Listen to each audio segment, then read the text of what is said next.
창세기 1장 26절에서 28절 말씀 교독하시고 마지막 절은 같이 읽습니다. 제가 먼저 읽습니다. 하나님이 이르시되 우리의 형상을 따라 우리의 모양대로 우리가 사람을 만들고 그들로 바다의 물고기와 하늘의 새와 가축과 온 땅과 땅에 기는 모든 것을 다스리게 하자 하시고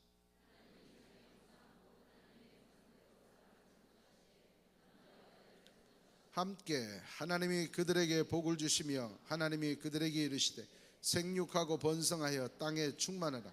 땅을 정복하라. 바다의 물고기와 하늘의 새와 땅에 움직이는 모든 생물을 다스리라 하시니라. 아멘. 오늘 이 시간 말씀을 전해주실 우리 홍성건 목사님은 제가 오늘 처음 만나 뵀지만은 오래전부터 십수년 전부터 멀리서 제가 바라보면서 너무나 존경하고 정말 감히 닮고 싶은 그런 목사님이십니다. 너무너무 훌륭하시고, 그래서 제가 우리 홍 목사님 한 10분의 1만 닮았으면 좋겠다, 그런 마음가짐. 정말 제가 보기에는 우리 목사님 계신데 정말 성자 같으십니다. 그래서 너무너무 우리 교회 오셔서 제가 너무 행복하고 제가 감사드려요. 그래서 우리 홍 목사님 닮아가려고 제가 애를 씁니다. 네, 아직 많이 모자라지만은 그러나 이번 홍 목사님 왔다 가셨으니까 많이 발전할 줄 믿습니다. 먼 길 오셨습니다. 귀한 분이 오셨습니다.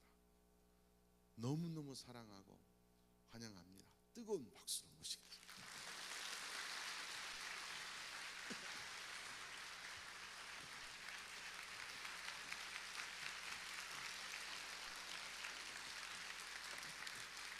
할렐루야. 우리 가운데 계신 주님을 찬양합니다. 주께서 우리 예배를 받으신 줄 믿습니다. 또 우리의 기도를 들으신 걸 믿습니다. 옆에 사람에게 주의 사랑으로 사랑합니다. 좀 인사하십시다. 활짝 웃으면서 한 번 더 옆에 사람에게, 바로 다른 반대편 사람에게 주의 사랑으로 사랑합니다. 제가 제주도에서 17년간 살았었습니다. 열방대학을 이제 개척하고 운영하느라고 그런 시간들을 거기서 보냈습니다. 그런데 이제 제주도에서 남쪽으로 한라산을 넘어가면은 거기에 중문이라는 관광단지가 있습니다. 보통 많은 사람들은 이제 거기 가서 머물기도 하죠. 거기 보면은 식물원이 있습니다.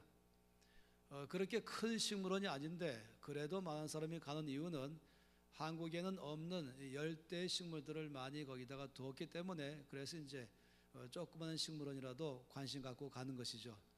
그 식물원에 이제 표를 내고 들어가면은 먼저 큰 광장이 나옵니다. 광장 끝에 이제 삥 돌아가면서 식물원이 있는데, 거기에 이 광장 끝에 식물원 들어가기 전에 거기에 거울이 있습니다. 거울이 3개가 있습니다. 그 3개의 거울 이름을 요술거울이다 이렇게 붙였습니다. 왜 그러냐면은 그 첫 번째 거울 앞에 가 서게 되면은 거울에 내 모습이 3분의 2로 줄어들어 있어요. 약간 옆으로 뚱뚱한 사람으로 되어 있죠. 그리고 바로 옆에 두 번째 거울로 가 서게 되면은 내 모습이 반으로 줄어들어 있어요. 그리고 훨씬 더 옆으로 퍼져 있습니다. 그리고 세 번째 거울에 가 서게 되면은 3분의 1로 줄어들었어요. 그리고 엄청나게 옆으로 퍼져 있는 사람이 내 모습이 거울에 보이는 것입니다. 저는 이제 한 번은 그 거울의 앞에 조금 떨어진 곳에 벤치가 있는데 그 벤치에 앉아서 사람들이 거울을 보면서 어떻게 반응하는가를 관찰해 봤습니다. 공통적인 것은 어떤 사람도 거울을 보면서 충격받지 않는다, 내 모습이 이럴 줄 몰랐다 하는 사람은 아무도 없습니다. 오히려 모든 사람의 공통점은 거울을 보고 막 웃기 시작하는 것이에요. 그리고 같이 온 사람들에게 오히려 이 거울이 비친 모습 좀 보라라고 하면서 막 재밌어하는 것이죠. 왜 그러냐면은 그 거울에 비친 그 모습은 내 모습이 아니라 내 모습을 약간 변형을 시켜놨죠. 이것은 내 모습이 아니기 때문에 재밌어하는 것입니다. 아신 것처럼 그 거울은 표면 처리를 해가지고 사람을 약간 축소하고 굴절시키면서 옆으로 퍼지게 만들었던, 더 심한 굴절을 시키면서 더 작게 하고 더 옆으로 퍼지도록 이렇게 3개를 만든 것입니다. 제가 그 거울을 보면서 생각해 봤습니다. 정반대로도 될 수 있지 않을까 생각하는 것이에요. 사실 그 거울을 볼 때마다 사람들이 놀라지 않는 것은 왜 그러냐면은 자기 모습을 정확하게 알고 있기 때문에 놀라지 않는 것입니다. 내 모습이 이럴 줄 몰랐다라고 말하지 않는 이유는 이미 내 모습을 잘 알고 있는 것이에요. 그러다 보니까 이 거울의 모습은 내 모습이 아니라 이 거울이 특별하게 지금 요술을 부려서 내 모습을 바꿔놨다. 그래서 재밌어하지 놀라지 않는 것입니다. 그런데 반대로 될 수는 있지 않을까 생각해 보는 것이에요. 그러니까 한 사람이 태어나면서 쭉 자라는 동안에 언제나 그 거울은 내 모습을 처음부터 잘못 보여준 것이에요. 약간 거울에 이 처리를 해가지고 태어나면서부터 평생 살아가면서 그 내 모습을 구부러뜨린 모습을 쭉 보면서 자라나는 것입니다. 그러면 그것이 내 모습인 줄로 알고 자라나겠죠. 그러다가 어느 날 친구 집에 갔다가 그 친구 집에 있는 거울은 내 모습을 있는 그대로 보여주는 거울이 거기에 있는 것입니다. 그럴 때에 그 친구 집에 있는 거울을 통해서 나를 바라볼 때 사람의 반응이 무엇일까? 아마도 모든 사람들의 반응은 그걸 보면서 이건 내 모습이 아니다 하는 것입니다. 왜냐하면 내가 어릴 때부터 쭉 보면서 있었던 그 거울은 언제나 나의 모습을 이렇게 좀 굴절시켰기 때문에 그것이 내 모습인 줄 알고 자라났던 것입니다. 그러다가 이제 있는 그대로 보여주는 거울을 볼 때에는 쉽게 받아들이지 않는 것이에요. 뭐 그런 이야기는 사실상 오래전에 이 그리스에서도 이 철학가인 플라톤이 또 그런 말도 하기도 했던 것이죠. 제가 이 말씀을 왜 드리냐면은 사실상 그런 일이 발생할 수 있기 때문에 그런 것입니다. 우리는 자라나면서 이 문화라는 거울 속에서 자라날 수 있습니다. 일단은 이 동양 문화 아니면 전 크게 말하면 이 세상의 문화라는 것 속에서 자라나고 또 조금 더 압축하면 이 동양의 문화와 서양의 문화가 다른 것이고 또 동양 안에서도 보면은 이 한국과 아니면 일본과 중국의 문화가 또 다른 것이고 또 한국 안에서라도 지역마다 또 문화가 다른 것이고 또 지역 안에서 그 가정마다 갖는 문화가 또 다를 수 있습니다. 어떤 거는 전반적으로 공통적이고 다른 것도 있을 수가 있는 것입니다.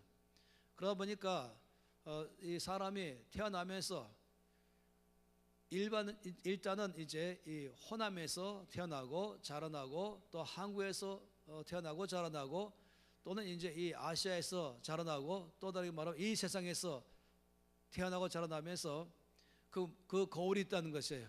이 세상이라는 거울이 있고 또 그 안에도 동양이라는 거울이 있고 또 한국이라는 거울이 있고 또 호남이라는 거울도 있고 그 가정마다는 또 가정마다의 거울이 있는 것입니다.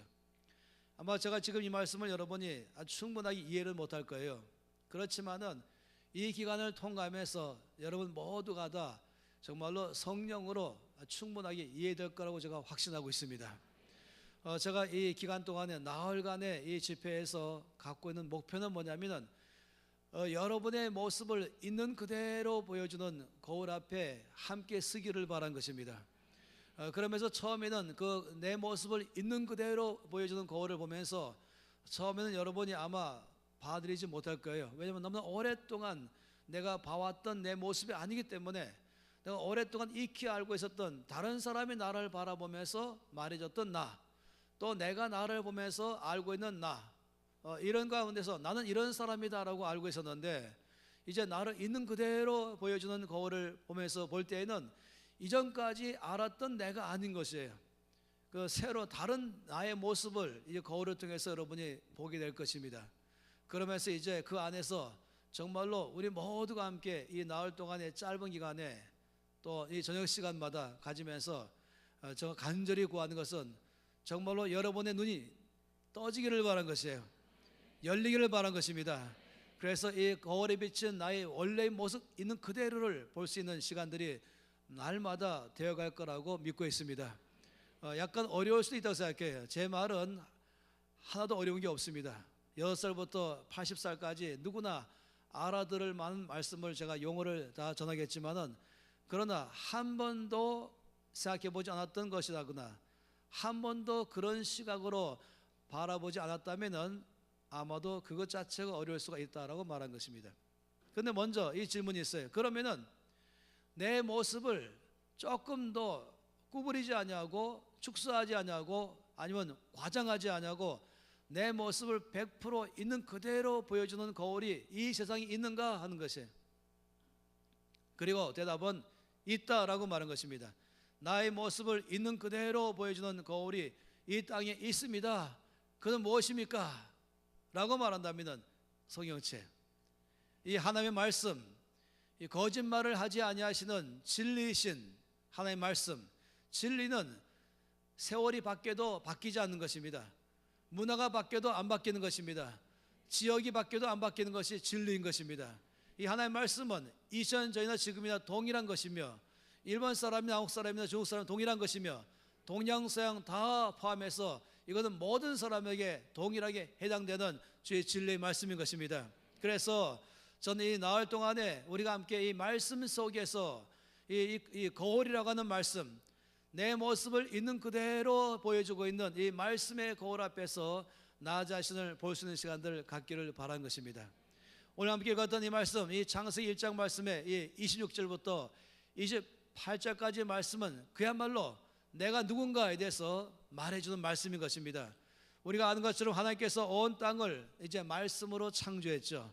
처음에는 이제 빛이 있으라 말씀하시면서 말씀하시니까 빛을 창조했습니다. 그러면서 하나님께서 이제 6일 동안에 창조해 나가는 장면이죠. 이 창세기 1장 말씀은 하나님의 온 땅을 창조하시는 장면인 것입니다. 우리가 바라보는 모든 것, 이 세상이라는 이것, 태양과 달과 별과 나무와 아니면 동물과 식물과 그리고 마지막에 사람까지 포함해서 이 땅에 있는 모든 것들은 전부 다 처음에 없었지만은 이것은 전부 다 말씀으로 창조한 것입니다. 하나님의 창조하심으로 이 땅에 있게 된 것입니다. 물론 거기에 저와 여러분도 마찬가지인 것이죠. 오늘 말씀 속에 보니까 이 모든 걸 다 창조하신 후에 맨 마지막으로 하나님이 사람을 창조하신 것입니다. 그런데 여러분, 우리가 말씀을 읽다 보면은요, 이 주님께서 무엇을 말씀하기를 원하시는가, 하나님이 어떤 말씀을 강조하시는가, 이런 것들을 그 말씀 안에서 알 수가 있습니다. 마치 우리가 그림을 봐도 이 작가의 강조점을 알 수 있는 것처럼, 음악을 들어도 이 작가가 어디서 강조하는 것을 보는 것처럼, 책을 읽어도 작가가 어떤 면에 강조하는가를 보는 것처럼, 예를 들어서 어떤 경우에 책은 강조할 때는 모든 글자 폰트가 똑같이 보통체로 가다가 강조할 때는 볼드체, 이 굵은 서체로 쓰면은 아, 강조하고 있구나 알 수 있겠죠. 거기다가 만일에 밑줄까지 쳤다 그러면 아, 더 강조하구나 또 볼 수 있겠죠. 또 거기다가 이 강조점만 찍으면은 아, 더 많이 강조하는구나 라고 볼 수가 있는 것입니다. 성경 말씀은요, 볼 때에 저는 그런 눈으로 바라본 것입니다. 하나님께서 말씀하시는데 똑같은 글자요, 똑같이 배열되어 있지만은 그냥 밋밋하게 읽은 문제가 아니라 어디 읽다 보면은 아, 여기는 굵은 서체처럼 보이고, 어디를 말씀 보다 보면은 거기는 밑줄을 친 게 보이고, 어디 말씀 보다 보면은 점 찍은 게 보이는 것입니다. 하나님이 여기서 강조하시는구나. 다시 말하면 이렇게 말씀하는 것이요, 이건 중요하다 알았지 하시면서 우리가 말씀하시다 말고 여기 동그라미 쳐가시면서 이건 중요하다, 또 어떤 경우는 거기다가 색깔도 칠하면서 이건 중요하다 이렇게 말할 수가 있는 것입니다. 아마 그런 면에서 말씀을 읽는다면은 아주 이 말씀이 재미가 있기 시작하는 것이에요. 예를 들어서 지금 여기 보이나요? 칠판이 안 나와 있네. 제가 여러분과 함께 이제 칠판을 사용하면서 보려고 합니다. 예를 들어서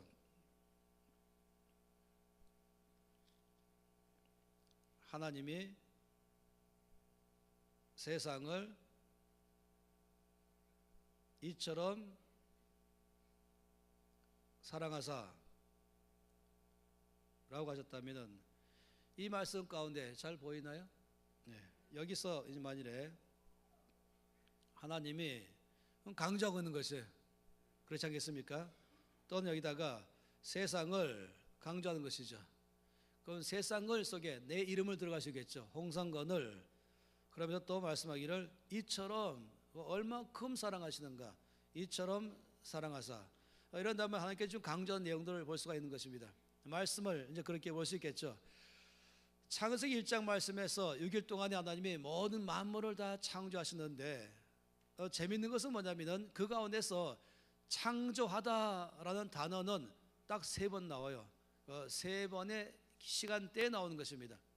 처음에는 아무것도 없는 가운데서 만드실 때, 그러니까 무에서 유를 만드실 때 그때 창조하다라는 단어가 성경의 창세기 1장 말씀에 기록되어 있습니다. 두 번째는 또 의식 있는 생명체, 생명이 있는 것, 의식이 있는 것, 이것을 만드실 때에 또 창조하다라는 말을 쓰고 있습니다. 그럼 마지막으로는 사람을 만드실 때 또 창조하다라는 단어를 사용하셨습니다. 그러면은 우리가 금방 아는 것은 뭐냐면, 하나님께서 우리 가운데서 온 만물을 창조할 때 이 세 번의 경우는 특히 더 관심 있게 보기를 바라는 것입니다. 무에서 유를 창조하실 때, 또 의식 있는 생명체를 창조하실 때, 그럼 마지막으로 사람을 창조하실 때.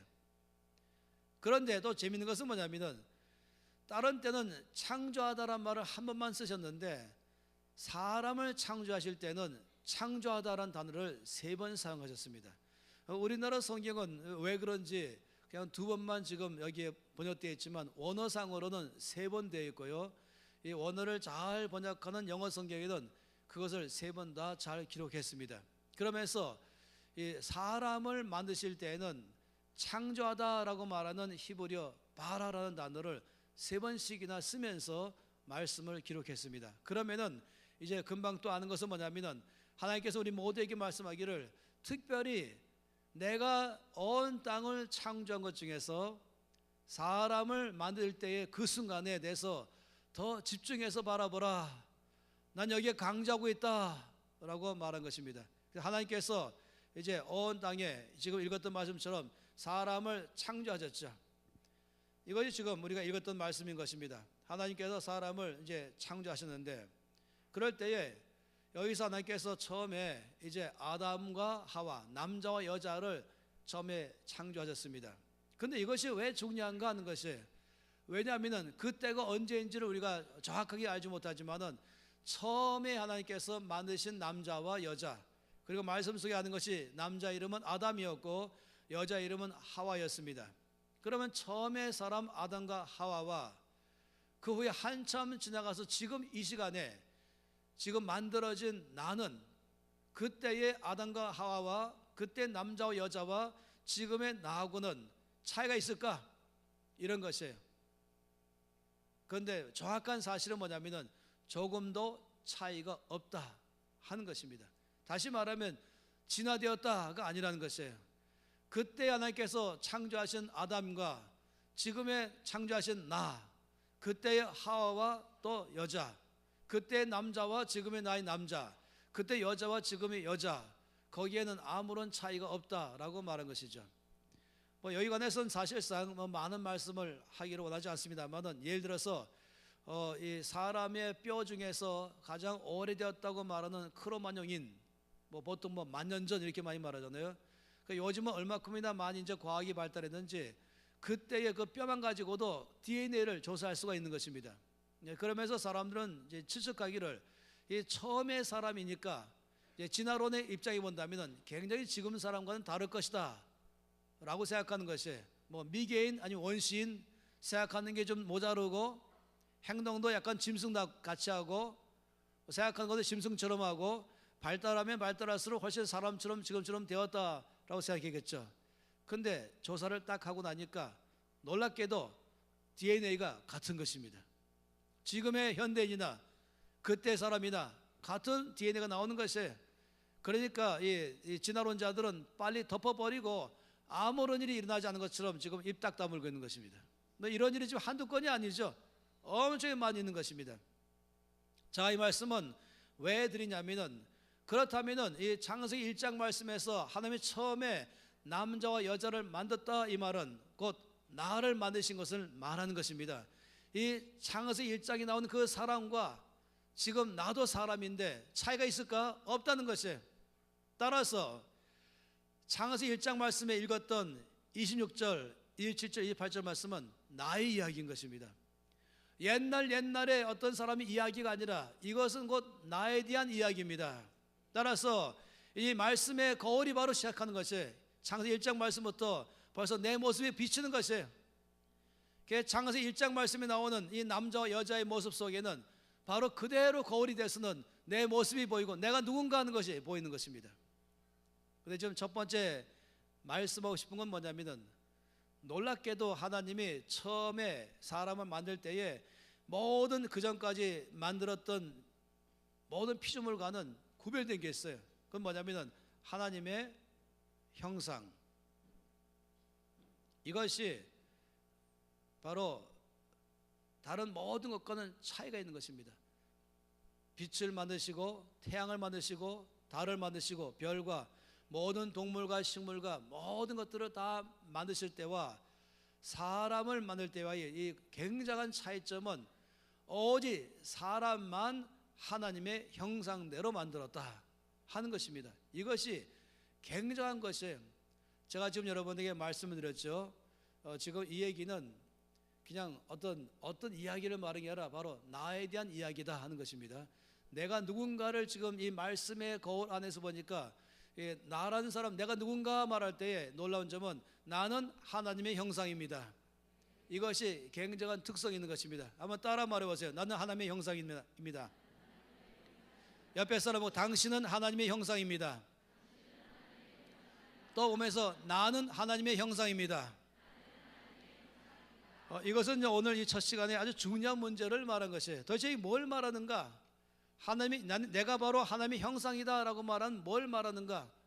하나님께서 어떤 것도 만들 때에 하나님의 형상 따라 만들지 않았습니다. 오직 사람만 하나님의 형상으로 만들었어요. 다시 말하면 저와 여러분을 만들 때에 독특한 점은 나는 누구냐라고 말하면 나는 하나님의 형상입니다. 하나님의 형상을 따라서 만들었습니다 라고 말하는 것이에요. 이것이 왜 중요한가 하는 것입니다. 저는 오늘 밤에는 바로 그 문제만 집중적으로 좀 보기를 원하는 것이에요. 나는 하나님의 형상입니다. 이건 도대체 뭘 말할까? 여기 첫 번째는 뭐냐면은 나라는 사람의 가치를 말해준 것이에요. 소위 말하면 나는 몇 원짜리인가? 나는 얼마짜리인가? 나라는 사람의 가치는 얼마가 될까? 이런 것입니다. 많은 경우에는요, 이 사람의 가치를 말할 때에 여러 가지로 말합니다. 예를 들어 학력을 가지고 가치를 많이 평가하죠. 그래서 학력이 높을수록 더 가치 있는 사람처럼 말을 할 때가 있죠. 또는 어떤 경우는 이제 그 사람의 위치, 타이틀, 신분, 다시 말하면 뭐 수위냐, 경비실에 있는 수위냐, 아니면 이제 막 들어와 있는 이제 신입사원이냐, 아니면은 계장이냐, 과장이냐, 뭐 팀장이냐, 아니면 사장이냐, 이런 어떤 위치, 이거에 따라서 그 사람의 이 가치를 이걸 가지고 평가할 때가 많이 있는 것이죠. 또 때로는 외모를 가지고도 그 사람의 가치를 말하기도 하고, 때로는 이 돈 갖고 돈이 재물이 얼마큼 있냐 없냐 이걸 가지고 그 사람의 가치를 말하기도 하고, 또 그 사람이 몇 평짜리에 어느 정도의 규모의 집을 소유했냐, 또는 어떤 종류의 차를 타고 있느냐, 또는 어떤 액세서리를 하고 있느냐, 반지가 어떤 반지고 옷은 얼마짜리고 가방은 얼마짜리고 하면서 이런 것을 가지고 그 사람을 평가하기도 하는 것이죠. 많은 경우에 이 사람의 가치를 평가할 때에 놀랍게도 이런 것들을 기준점으로 잡아가지고 사람의 가치를 평가하기도 하는 것입니다. 이건 왜냐하면 이거는 사람이 누군지를 정확하게 알지 못하기 때문에 그렇게 한 것입니다. 그런데 이것은요, 올바른 기준이 될 수 없다고 말한 것입니다. 왜냐하면 예를 들어 말하자면 이제 서울대학 나왔습니다 라고 하면은 모두가 와 그러잖아요. 적어도 서울대학 나왔다 그러면은 일단은 한국에서 모든 사람들은 그 앞에서 이제 수그리는 것이에요.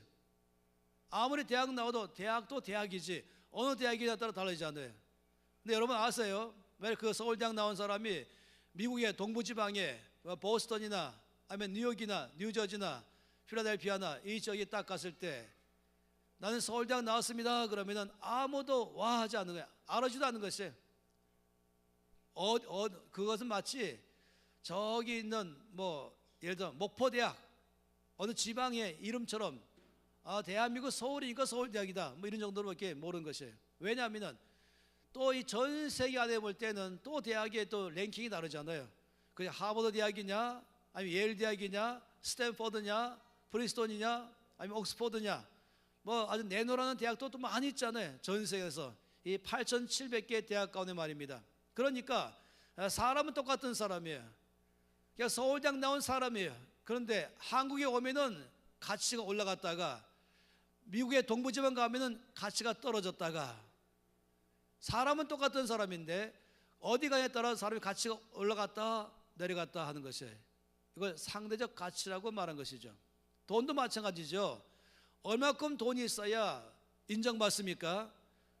그건 상대적이죠. 없는 사람 앞에 갔을 때는 인정받겠지만은 부자 앞에 가면은 또 아무것도 아니잖아요. 얼마큼의 위치가 사람 인정받습니까?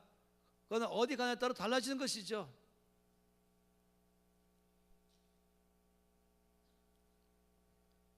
수학적으로 말해본다면은 이런 수학이 있어요. 이거를 뭐라고 말하면 무한이라고 말하죠. 무한에다가 1을 더하면은 어떻게 됩니까? 무한입니다. 그럼 무한에다가 1억을 더하면 어떻게 되겠습니까? 무한인 것이에요. 무한에다가 1을 빼면 어떻게 되겠습니까? 무한인 것이에요. 무한에다가 1억을 빼면요, 똑같이 무한인 것이에요. 아까 제가 조금 전에 뭐 학력이나 아니면 그 사람의 어떤 타이틀이나 또 외모나 돈이나 이런 것을 한마디로 말하면 이것은 바로 여기는 이것이 이 부분이죠. 그러니까 이 상대적 가치라고 말한 것입니다. 그런데 이건 뭐라고 말합니까? 절대 가치라고 말한 것입니다. 안 바뀌어요. 그 뒤에다가 아무리 더하든 빼든 여기가 안 맞는 거예요. 전혀 그 가치가 흔들리지 않아요. 그 뒤에다가 1을 더했다고 더한 것도 아니고 1억을 더해도 뭐 그 앞에 아무것도 아닌 것이 그냥 액세서리죠. 이미 무한이라는 이 절대가 있기 때문에 그 뒤에다가 아무리 많은 숫자를 더 더해봤자 아무런 의미가 없는 것입니다. 빼봤자 아무런 의미가 없는 것입니다.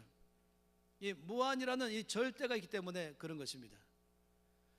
일반적으로 많은 이 땅에서는요, 이 흔히 많이 말하는 이 상대 가치를 가지고 도토리 기저귀 하는 것이 뭐 하나가 높으냐 낮으냐, 학력이 어떠냐, 아니면은 돈이 얼마큼 있냐, 아니면 어느 위치에 있냐, 뭐 이런 거 갖고 계속 말하죠.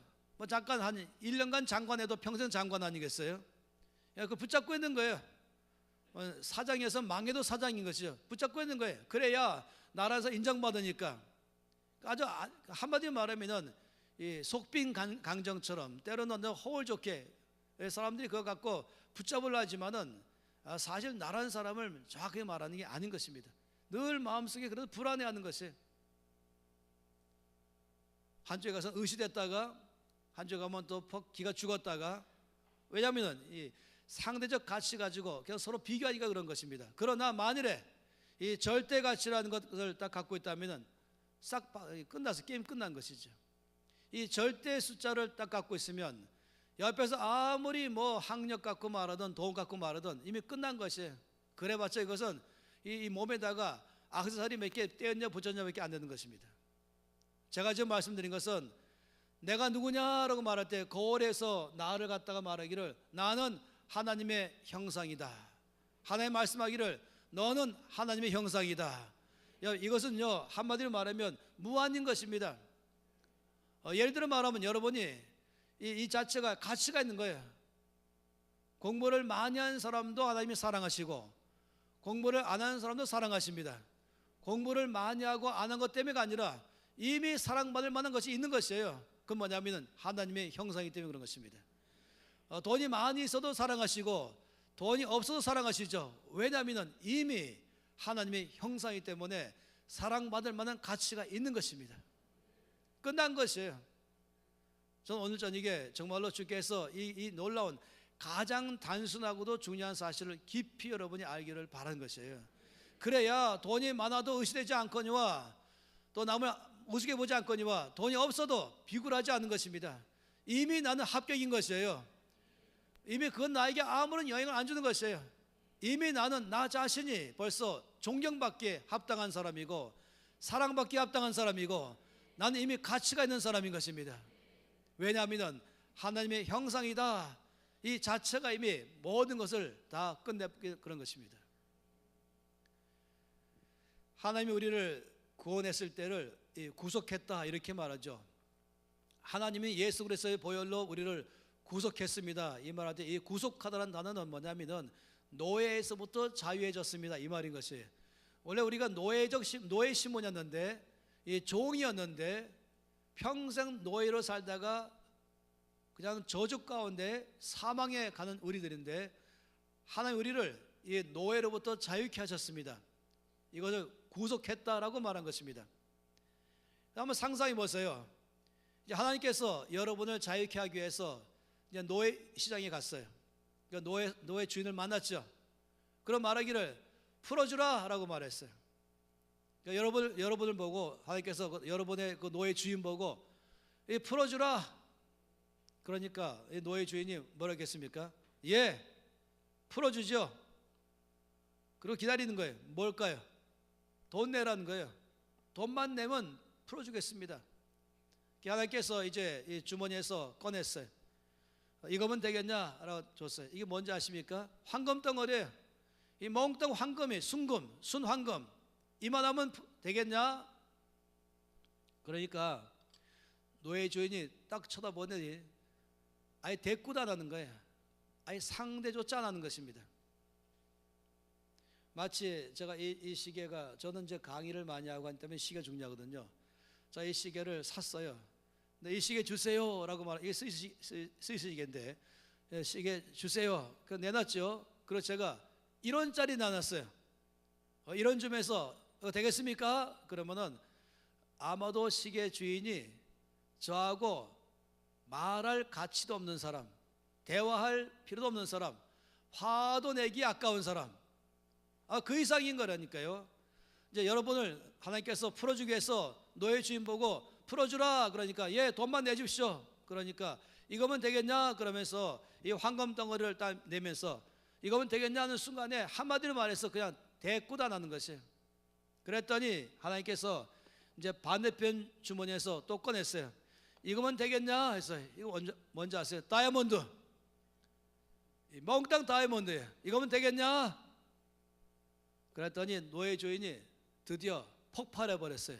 아까는 뭐 상대할 가치가 없어서 하도 기가 막혀서 대꾸도 안 했는데 이제는 더 한 발 나서서 이제 또 이 다이아몬드 가지고 이거면 되겠냐라고 말하니까 이제 드디어 화가 나버린 것이에요. 그리고는 하나님, 이 사람의 가치가 이것 갖고 아닌 걸 알면서 왜 이러십니까? 라고 화를 냈겠죠. 그런데 그 다음에 하나님께서 또 꺼냈어요. 이거면 되겠냐? 라고 내놨어요. 그랬더니 노예 주인이 됐습니다. 충분합니다. 그리고 여러분을 풀어줬어요. 그러면 하나님께서 뭐를 여러분 노예에서 풀게 해서 하나님 내놓은지 아십니까? 뭐를 내놨습니까? 금도 아니고 다이아몬드도 아니고 뭐를 내놨습니까? 외아들, 그 아들 예수 그리스도를 내놨습니다. 여러분, 이 창세기 22장 말씀은요, 아브라함이 모리아 산에서 자기 아들 이삭을 하나님께 번제로 바치는 장면입니다. 여러분, 이삭 알잖아요. 이삭은 100세에 대한 아들이고 하나님의 모든 아브라함의 축복을 이어갈 아들인 것이에요. 아브라함의 씨인 것이죠. 제가 수요일 밤에는 이 문제를 좀 더 깊이 말씀을 드릴 것입니다. 그래서 그 아들이 얼마나 귀한 아들입니까? 이 이삭을 통해서 온 땅이 복받을 것이다 하면서 이 이삭은 아브라함에게는 모든 것이죠. 그런데 하나님께서 아브라함에게 말씀하기를 네가 사랑하는 너희 독자 외아들 이삭을 내가 명하는 그 산에서 번제로 드리라. 번제는 뭔지 아시죠? 몽땅 다 하나님께 불태워 드린 걸 말한 것입니다. 몽땅 다 말입니다. 그래서 네 아들 이삭을 나에게 번제로 드리라. 여러분 어디서 생각하세요? 너희 재산을 반을 나에게 내놓아라 하는 것과 이삭을 데려라. 어느 게 더 여러분 쉬운지 아시죠? 아니 그만 아니고 너의 재산 전체를 나에게 데려라 라는 것과 이삭을 나에게 번제로 바쳐라 중에서 어느 게 쉬운지 아시죠? 아니면 너 자신을 나에게 드려라 하는 것과 이삭을 나에게 번제로 드리라 어느 게 쉬운지 아시죠? 아브라함에게서 이삭은 모든 것의 모든 것이요 소망 중에 소망이요 자기 생명보다 귀한 것이 바로 그 아들 이삭 아니겠습니까? 근데 하나님께서 그 이삭을 달라고 말씀했어요. 아브라함이 하나님께 그 이삭을 번제로 드렸지요. 이 장작을 다 펴놓고 그 위에 이삭을 갖다가 결박해서 올려놨지요. 그리고 양을 죽이는 것처럼 그 칼로 이삭을 죽이려 했었죠. 그리고 하나님께서 물론 거기서 멈추겠습니다만은, 근데 여러분 그 이야기 속에는요, 이 창세기 22장 이 말씀은 아브라함의 순종을 말하는 게 첫 번째 메시지가 아니에요. 이삭이 얼마나 순종했는가 이것도 아니에요. 이 창세기 22장에서 하나님께서 우리 간에 말씀하고 싶은 제일 먼저의 메시지는 그것은 바로 하나님 자신의 이야기인 것입니다. 아브라함이 자기 아들 이삭을 하나님께 바친 것은 하나님을 뜨겁게 사랑하기 때문에 그런 것입니다. 자기 아들도 사랑하지만은 그러나 그 아들보다 하나님을 더 사랑하기 때문에 드린 것이에요. 가장 귀한 것을 드린 건 하나님께 있는 사랑 때문인 것입니다. 그 이야기 속에서 뭔지 아십니까? 하나님께서 저와 여러분을 너무 사랑하시니까 저 여러분을 사망에서 생명으로, 저주에서 축복으로, 어둠에서 빛 가운데로 영원한 하나님의 자녀 안으로 우리를 옮기기 위해서, 노예에서부터 시작해서 우리 자유케 하기 위해서 하나님이 지불하신 대가는 금도 아니고 은도 아니고 다이아몬드도 아니고 바로 그 아들 예수 그리스도를 내놨습니다. 그래서 여러분이 얼마짜리인지 아십니까? 여러분은 1억입니까? 10억입니까? 아니면 100억입니까? 여러분 몸값이 얼마입니까? 여러분 몸값은요 예수 그리스도의 피값입니다. 도저히 값으로 매길 수 없는 여러분인 것이에요. 가격을 매길 수가 없는 여러분인 것입니다. 이게 여러분의 가치인 것이에요. 내가 얼마짜리인가, 내가 얼마큼 귀한가 보려면은 금으로 바꾼 것도 아니고 산 것도 아니고 다이아몬드도 아니고 그것다간 오히려 큰 망신 나가는 것이죠. 바로 하나밖에 없는 그 아들 예수 그리스도를 십자가에서 내놓으면서 나를 이 모든 노예에서부터 자유케 하신 것입니다. 이것이 바로 여러분의 가격이라니까요. 실감이 안 나십니까? 중요한 문제 아니에요? 주께서 여러분에게 이것을 깊이 이해를 주시기를 바랍니다. 그러면 여러분 그 다음부터는 모든 열등감에서 다 자유케 될 것이에요. 여기다 이 도표처럼 바로 이것이 바로 나인 것이에요. 이 나, 이 무한이라고 하는 것, 이 절대적 가치, 나는 누구냐라고 하는 이 말씀의 거울에 딱 비추어 보니까 나는 하나님의 형상입니다. 그것은 뭘 말하냐면 나는 나의 가치가 여기 있습니다. 나는 존귀합니다. 천하 인간의 가장 귀한, 천하의 가장 귀한 것은 사람의 영혼이라 하죠. 영혼이 가장 만물보다 귀한 것은 바로 사람이라고 말했었습니다. 왜냐하면 왜 귀합니까? 그것은 바로 하나님의 형상이기 때문에 그런 것입니다. 아까 말씀드렸죠.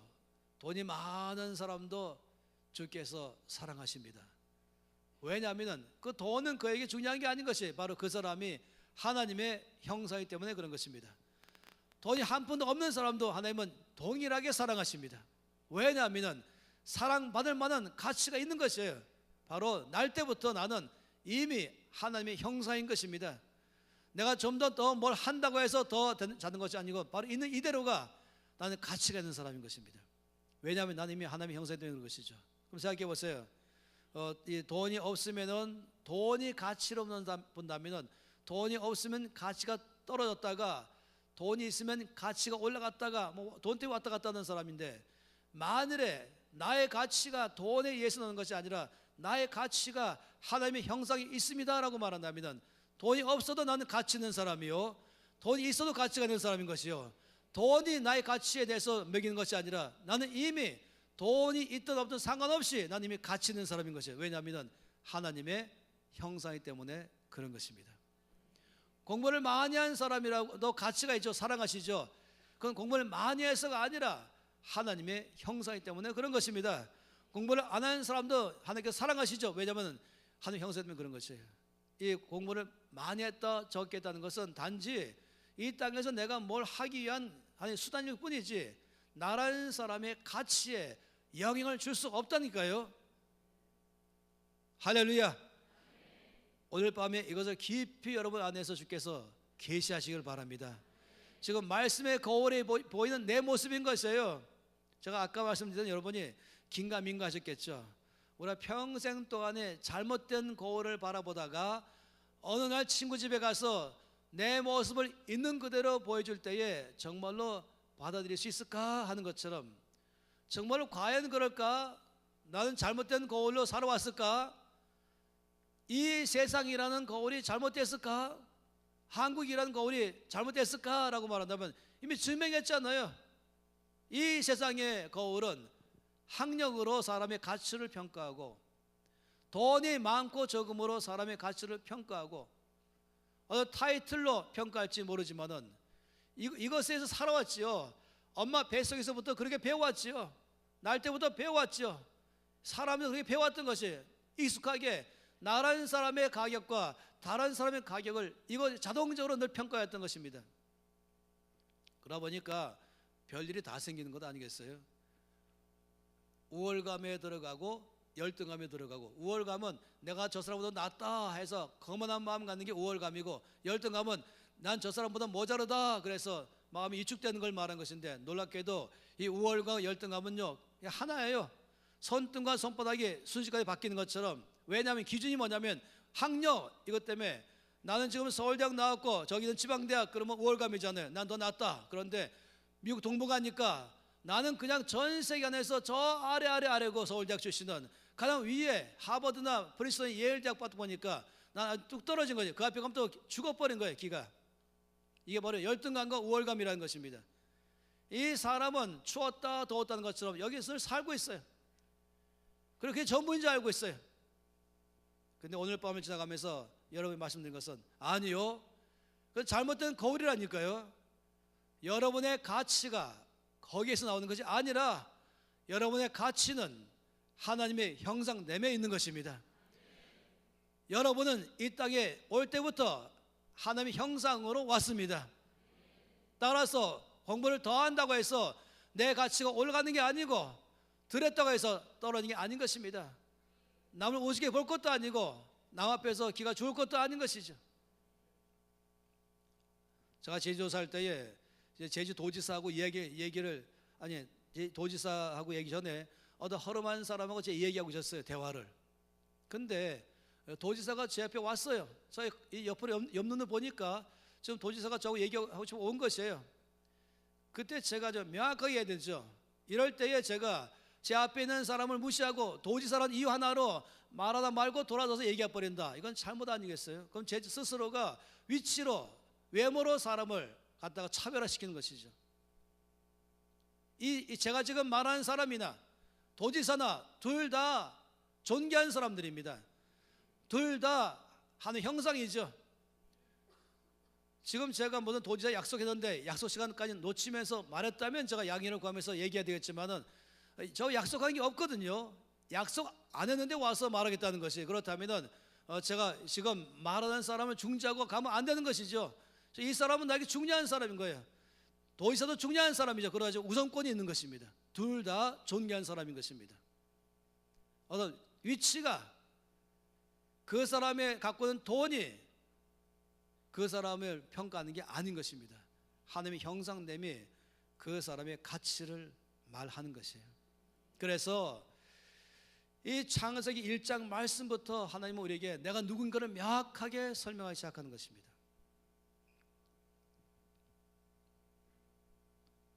여러분 누구라고요?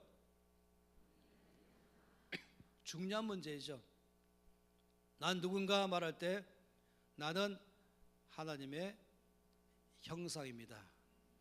그럼 이것은 뭘 말한다고요? 나의 가치를 말한다. 나는 존귀한 사람입니다.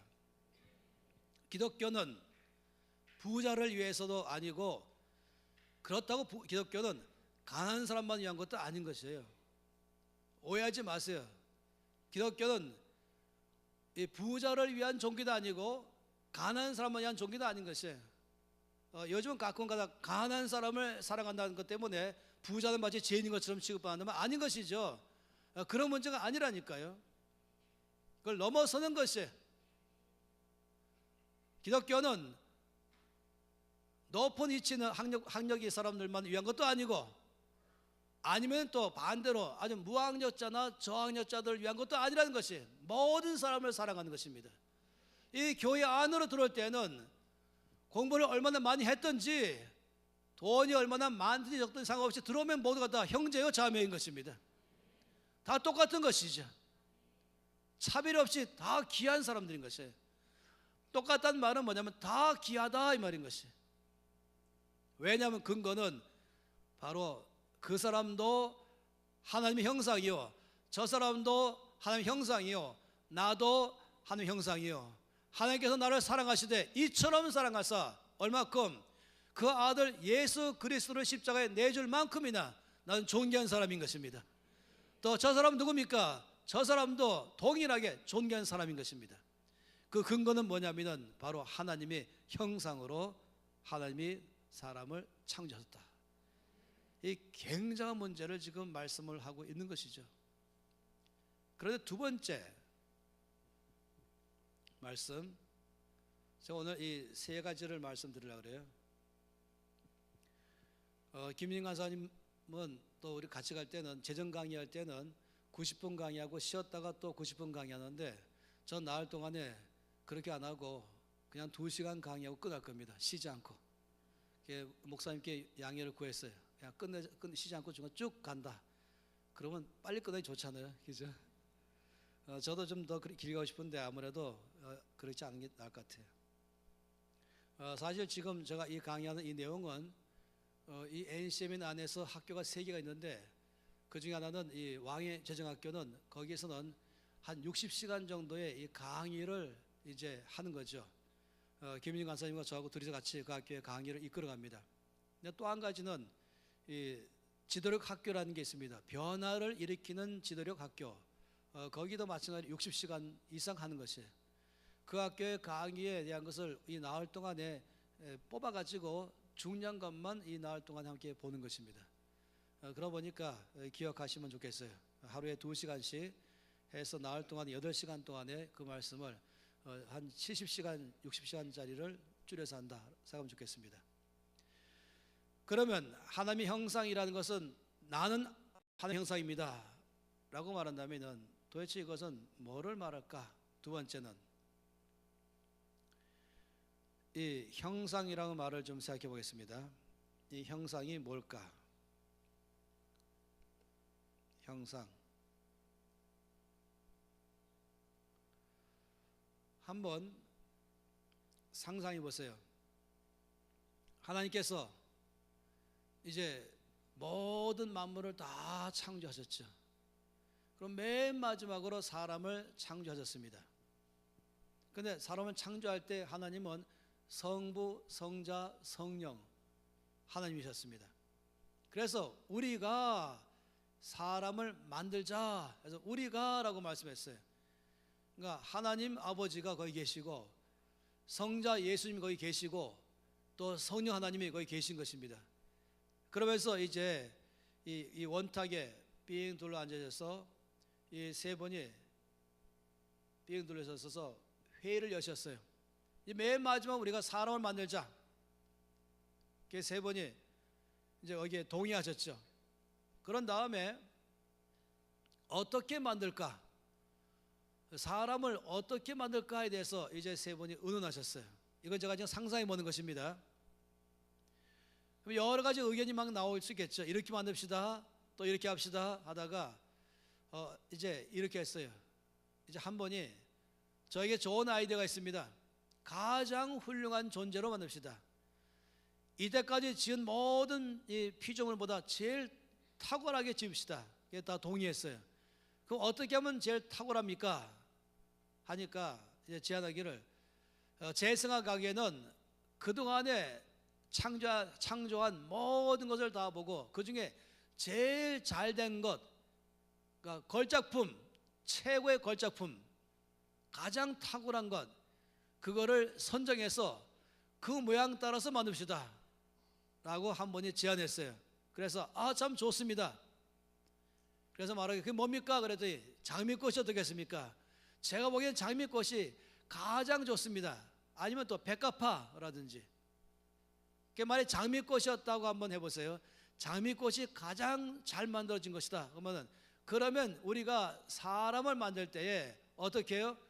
장미꽃 형상을 따라서 사람을 만들자 해서 이 장미꽃을 앞에 놓고 그 장미꽃을 그대로 마치 그림 그릴 때도 먼저 앞에다가 화분을 놓고 처음에 초보는 화분 놓고 화분에 꽃을 꽃 화병이잖아요.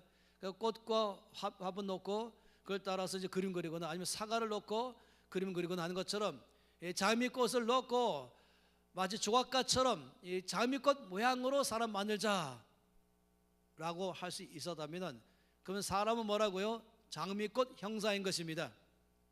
아니면 어떤 분이 아니 사슴이 제일 좋겠습니다. 그래서 그럼 사슴이 최고로 잘된 걸작품으로 선정됐다면은 그럼 사슴아 너 여기 앉아 서 있어라. 그런 다음에 막 사람을 만들 때 그 사슴의 모양대로 사람 만들었겠죠. 그런데 놀랍게도 하나님께서는 사람을 만드실 때에 하나님 형상대로 만들었어요. 그 말인 것이에요. 하나님이 모델이 됐습니다. 그 사람을 하나님의 형상으로 만들었다니까요. 이것이 가장 놀라운 것이 모든 피조물은 그렇지 않아요. 근데 오직 사람만 하나님의 형상대로 만드신 것이에요. 이 형상이라고 하는 이 단어가 그대로 그 의미를 말하면 카피인 것입니다. 여러분 카피 아시죠? 사본, 복사본, 복사인 거, 복사이죠. 형상이라는 의미에 대해서 한마디로 말하면 그건 카피라는 것이에요. 하나님의 형상. 나는 누굽니까? 나는 하나님의 형상입니다. 이 말은 다르게 뭡니까? 나는 누굽니까? 나는 하나님의 카피입니다. 저는 처음에 이제 미국 갈 때 아주 오래 전에 80년대 초에 미국에 가야 할 일이 있었습니다. 그러면 이제 미 대사관에 들어가서 비자를 받아 미국 갈 수 있는 것이죠. 줄을 길게 써갖고 이제 비자를 받는데 갈 때 꼭 뭐가 필수품이 있냐면 여권 가져가야 되고 신청서가 있어야 되고 그 다음에는 초청장이 있어야 되는 것입니다. 여권, 그 다음에는 신청서, 그 다음에는 초청장. 이것이 필수였어요. 제가 3개 가져갔죠. 뭐 통장 잔고는 없어지니까 안 가져갔고 3개 딱 가져갔어요. 그런데 거기에서 뭐냐면은 이 초청장을 가져갈 때는 하나를 더 복사해서 2부를 내는 거예요. 원본과 사본을 같이 내는 게 제출하는 게 서류로. 그러면은 이제 영사가 저와 인터뷰하기 시작하죠. 그런 다음에 만일에 저를 갖다가 비자를 주겠소. 당신은 비자를 줘서 미국 갈 수 있습니다. 허가한다면은 어떻게 하는지 아세요? 그러면은 거기서 여권을 가져가죠. 여권에 비자를 찍어야 되니까. 그 다음에 신청서를 가져가겠죠. 그 다음에는 이제 초청장 2개를 냈잖아요. 원본과 사본. 그럼 뭘 가져가는지 아시죠? 사본을 가져가고 원본은 돌려줍니다. 그러면서 왜냐하면 당신이 미국 들어갈 때에 초청장을 또 한번 보자 그럴 때는 당신이 이것을 제출해 보여줘야 됩니다. 그래서 원본은 저보고 간직하라 그러고 이제 저에게 비자를 주겠다 결정한다면 사본을 가져가는 것이에요. 우리나라도 뭐 동사무소 가면은 원본 대조필 도장 찍잖아요. 그래서 뭡니까? 이 사본만 갖고 있어도 원본과 똑같은 효력이 있는 것이에요. 안 그렇습니까? 원본을 안 봐도 사본을 보면은 원본을 얼마큼 알 수 있어요? 100% 알 수 있는 것이죠. 똑같으니까. 이게 바로 원본과 사본인 것입니다. 다시 말하면 하나님이 원본이시고 우리가 사본이라는 것이에요. 형상이라는 말은 그런 것입니다. 이 안에서 무엇을 알 수 있냐면은 하나님께서는 온 땅에 하나님이 누군지를 알리기를 원하십니다. 로마서 말씀 보니까 모든 만물 하나님이 지으신 하늘과 땅과 모든 것 속에서 거기에 하나님이 어떤 분인가를 보여줬다라고 말하고 있습니다. 그런데 가장 놀라운 방법으로는 하나님은 뭐 하늘 통해서는 이 다윗도 고백하기를 하늘을 높은 하늘 보면서 하나님 인자하시면 저 하늘같이 높습니다 말한다든지. 그런데 하나님께서 사람을 지을 때는 하나님의 카피로 우리를 지으신 것이에요. 그 말은 뭐냐면 100% 하나님을 우리를 통해서 온 땅에 보여주기를 원하는 것입니다. 이런 도표로 말해보죠. 이 도표가 나올 동안에 끊임없이 나올 거예요. 하나님께서 모든 만물을 창조하시고 맨 마지막에 사람을 지으셨습니다. 그런데 이 사람을 지음의 중요한 점은 하나님의 형상으로 사람을 지었다는 것입니다. 하나님은 보이지 아니하십니다. 보이지 않는 하나님. 여기는 보이는 세상입니다. 보이는 세상과 보이지 않는 하나님. 하나님이 안 보인다고 안 계신가요? 아니죠. 사람을 보세요. 사람은 놀랍게도 이 둘 다를 갖고 있어요.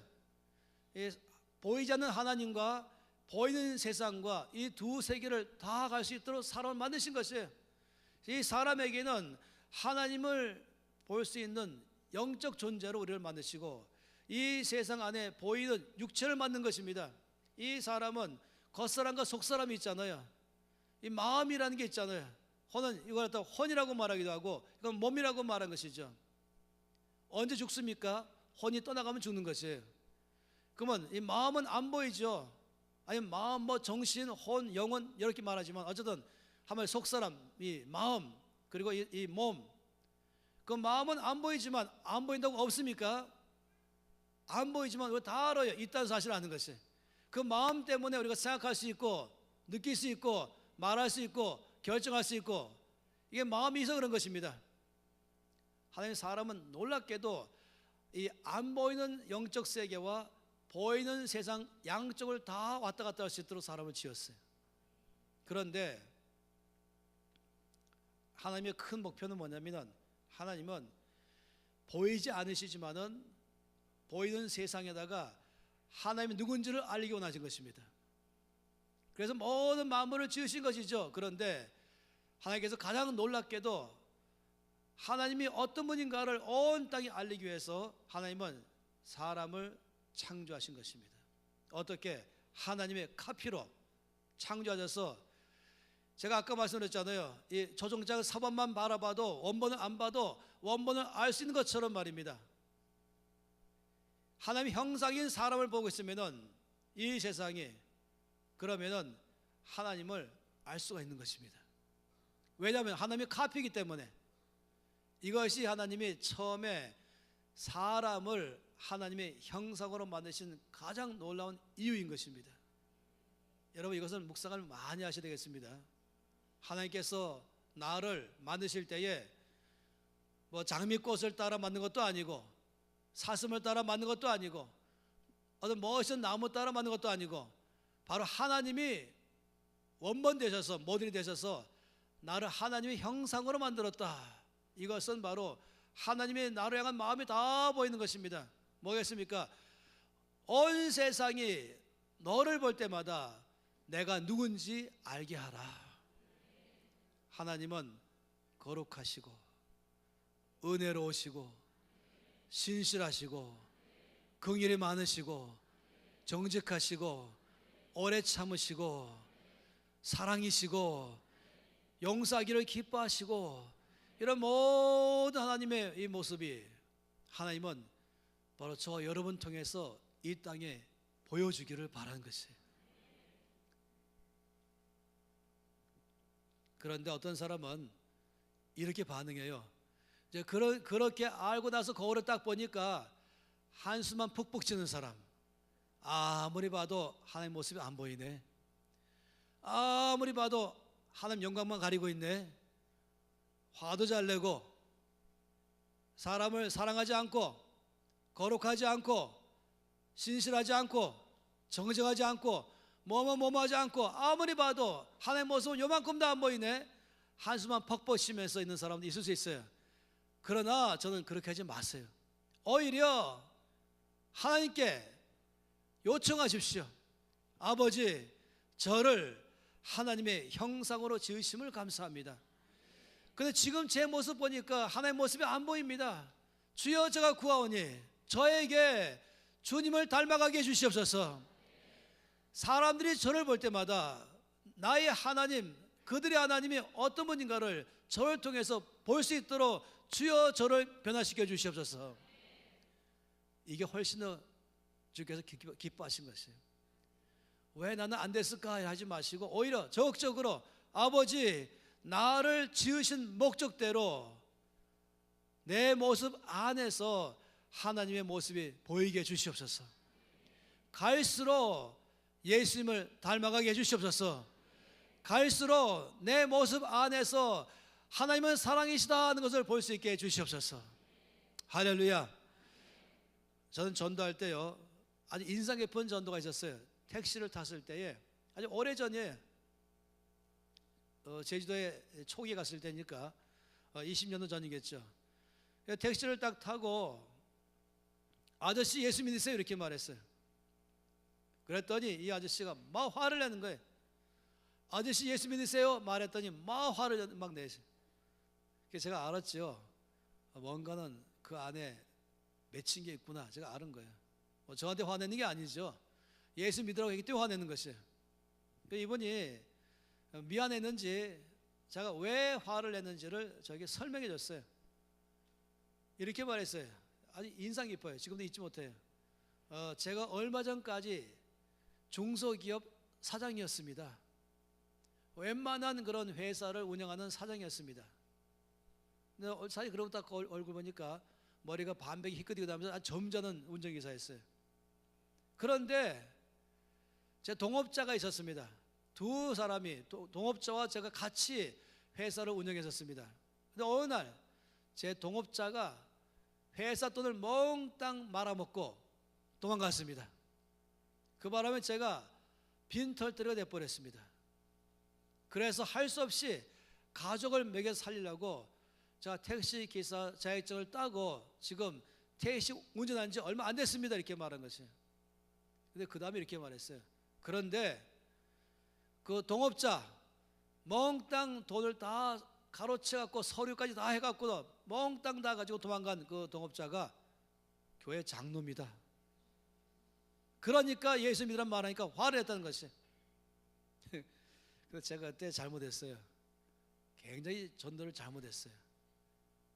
바로 뭐라고 말하냐면 아저씨, 사람 보고 예수 믿는 게 아니에요 이렇게 말했어요.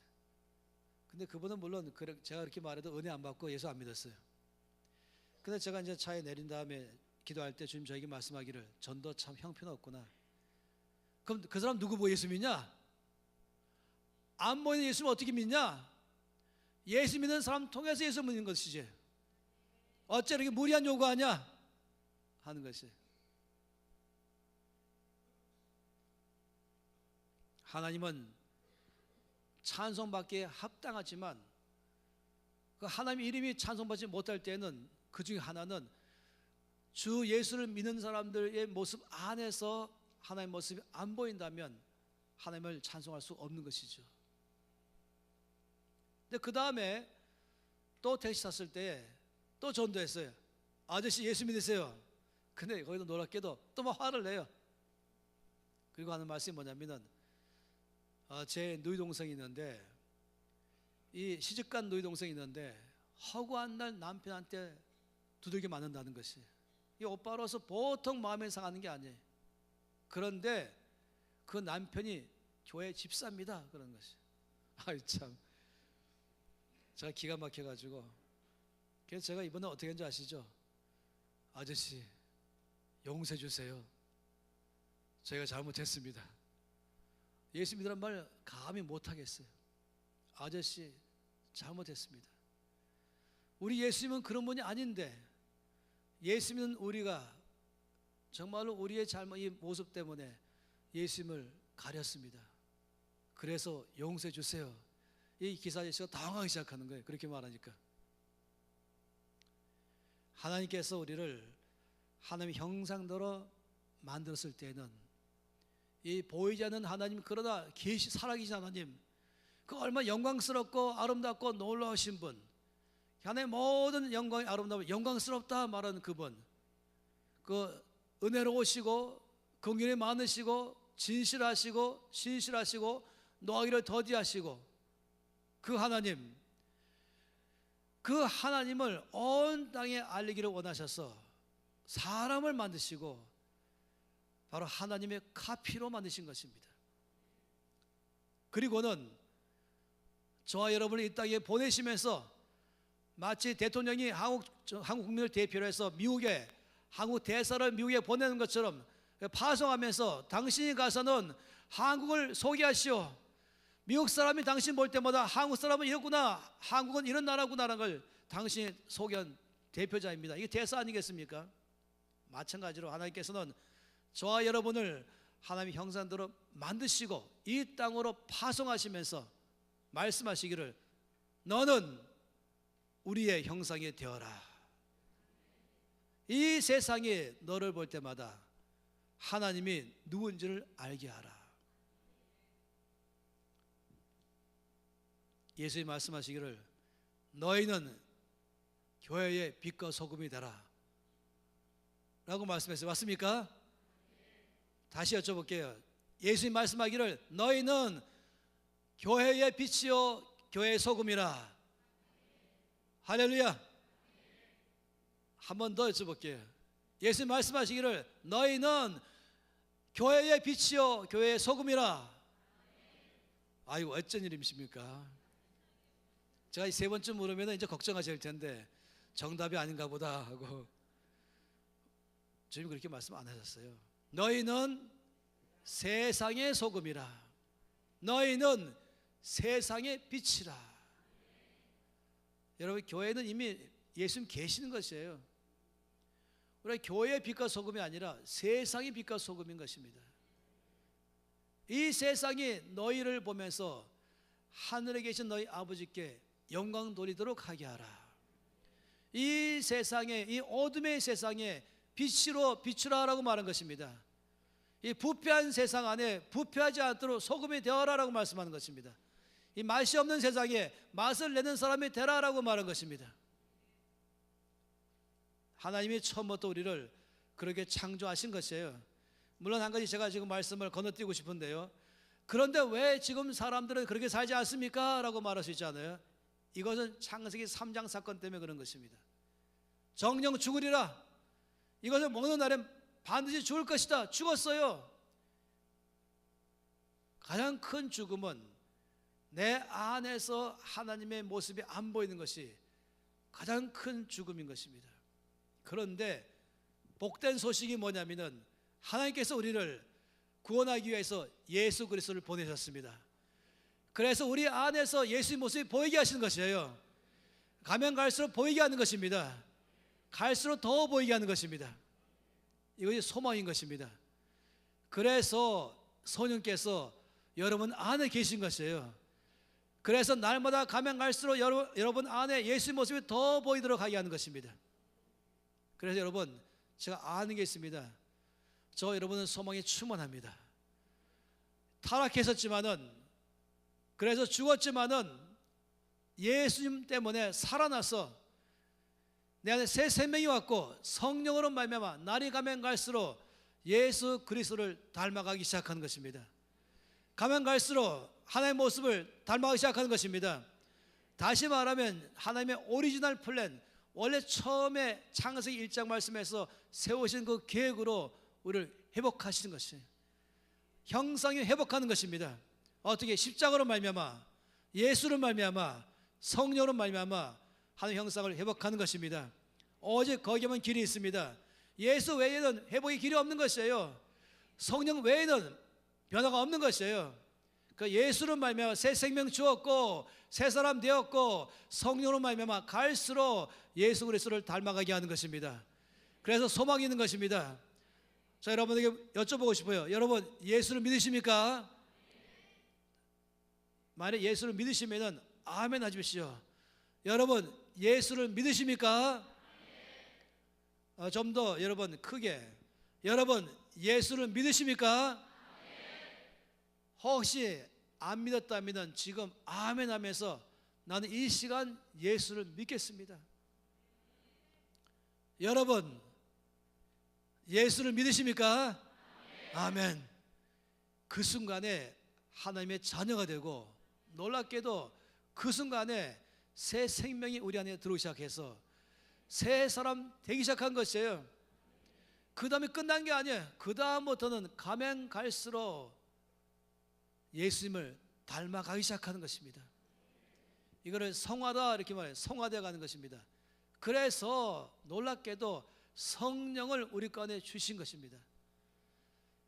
성령께서 우리 안에 계시면서 날마다 예수님을 더 닮아가도록 하게 하는 것입니다. 할렐루야. 여러분은 오늘보다 내일은 더 예수님을 닮아갈 것입니다. 여러분은 다음 주에는 더 하나님의 모습이 닮아갈 것입니다. 여러분 점점 가면 갈수록 처음에 하나님의 계획대로 회복될 것입니다. 이 하나님의 카피로 점점 더 보일 것입니다. 여러분 자신 때문이 아니라 예수님 때문에 십자가로 말미암아 그 성령으로 말미암아 우리 안에 역사하는 것입니다. 할렐루야. 옆에 사람에게 말씀하세요. 당신은 갈수록 예수님을 닮아갈 것입니다. 그 말씀을 여러분 확신 가지고서 담대하게 말하셔야 돼요. 한 번 다시 만약 당신은 1억 복권 당첨됐습니다 보다 더 중요한 사실 아니겠어요? 한 번 더 옆에 사람에게 당신은 갈수록 예수님을 닮아갈 것입니다. 이제 그 사람에게 말할 때는 믿음에 말하세요. 이렇게 하는 거예요. 나는 갈수록 예수님을 닮아갈 것입니다. 옆에 사람에게 다시 나는 갈수록 예수님을 닮아갈 것입니다. 왜냐하면 여러분 안에 계신 예수님 때문에, 왜냐하면 여러분 안에 계시는 성령 때문에. 처음에 하나님께서 사람을 하나님의 형상대로 만드신 그 계획으로 우리를 회복하신 것입니다. 다시금 생명 주시고 다시금 축복을 주시고 예수님을 닮아가기 위해서 하나님의 모습이 갈수록 드러나도록 우리 안에 성령께서 날마다 역사하고 계십니다. 할렐루야. 여러분 그렇기 때문에 여러분 실망하지 마세요. 나의 이 인간적인 모습 때문에 실망하지 마시고 오히려 그때마다 거울을 보면서 그 사람에게 선포하기를 내일은 더 예수님을 닮아갈 것이다. 그리고 가족들을 바라볼 때, 성도를 바라볼 때마다 자꾸만 옛날의 모습만 보지 마시고 그 안에 계신 예수님께서 그 사람 안에 일하고 계신다니까요. 하나님이 그 안에 일하고 계신다니까요. 내 안에 일하고 계신다니까요. 나는 소망이 있어요. 난 갈수록 예수님을 닮아갈 소망이 있는 것입니다. 옆에 사람에게 말씀하세요. 당신의 앞날은 소망이 있습니다. 당신은 잘 될 것입니다. 또 말씀하세요. 나의 앞날은 소망이 있습니다. 옆에 사람 보면서 선포하는 거예요. 나는 잘 될 것입니다. 온 말씀이 다 그 말씀하고 있는 것이에요. 전 여러분에게 모든 성경 구절을 다 들지는 않지만은 온 말씀 전체가 그 말씀으로 꽉 차 있는 것입니다. 그래서 예수께서 십자가에서 죽으신 것이에요. 그래서 성령께서 우리 가운데 와 계신 것이에요. 할렐루야. 여러분 이 길가에 가다 보면은 뭐 파헤치고 난리 났잖아요. 그러면서 뭐 지하철 공사할 때도 파헤치고, 아니면 거기에 이제 모든 곳에 물건, 이 건물들을 낡은 건물 다 허물어 버리고 멋있는 백화점을 짓기 위해서 또 일할 것이고. 제가 지난 며칠 동안은 대구에 있었는데 이 동대구역 전체가 신세계 백화점이 들어오는데 따로 아니라 이 동대구역을 끼고 어마어마한 규모의 지금 이 신세계 백화점이 거기 들어오는데, 저희 지금 여러 동안 몇 달 동안 갔지만은 보통 불편한 게 아닌 것이에요. 근데 이럴 때는 거기에 팻말이 붙어 있어요. 뭐냐면은 공사 중, 이 팻말이 붙어 있어요. 공사 중. 근데 그 다음에 조금 작은 글자로 또 적혀 있어요. 보행에 불편을 드려 죄송합니다. 이게 적혀 있어요.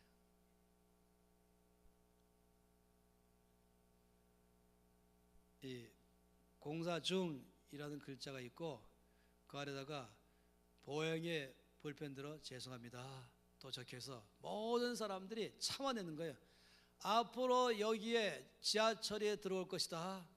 앞으로 여기에 멋있는 백화점이 들어올 것이다. 이 소망 가운데서 불편해도 그날을 바라보고 참는 것입니다. 반드시 그날이 올 것 때문에 참는 것입니다. 저는 지금 이 김포에 살고 있어요. 김포공항 옆에 김포 말입니다. 거기 좀 지하철이 들어가고 있어요. 제가 살고 있는 아파트가 앞으로 값이 올 것 같아요. 저 별 관심이 없지만은. 그런데 무지 불편해요 그냥. 그렇지만은 다 참아요. 저도 참고 있어요. 앞으로 여기에 지하철에 들어오면 무지 편하겠다. 이 기대와 소망 때문에 그런 것입니다. 여러분 옆에 사람 좀 이마 좀 바라보세요. 거기 글씨가 있어요. 세 글자. 뭔지 아세요? 공사 중. 좀 눈을 보세요. 눈을 보세요. 그 사람 이마에 공사 중. 그 아래 가슴에 글자 적혀 있어요. 뭐라고 되어 있습니까?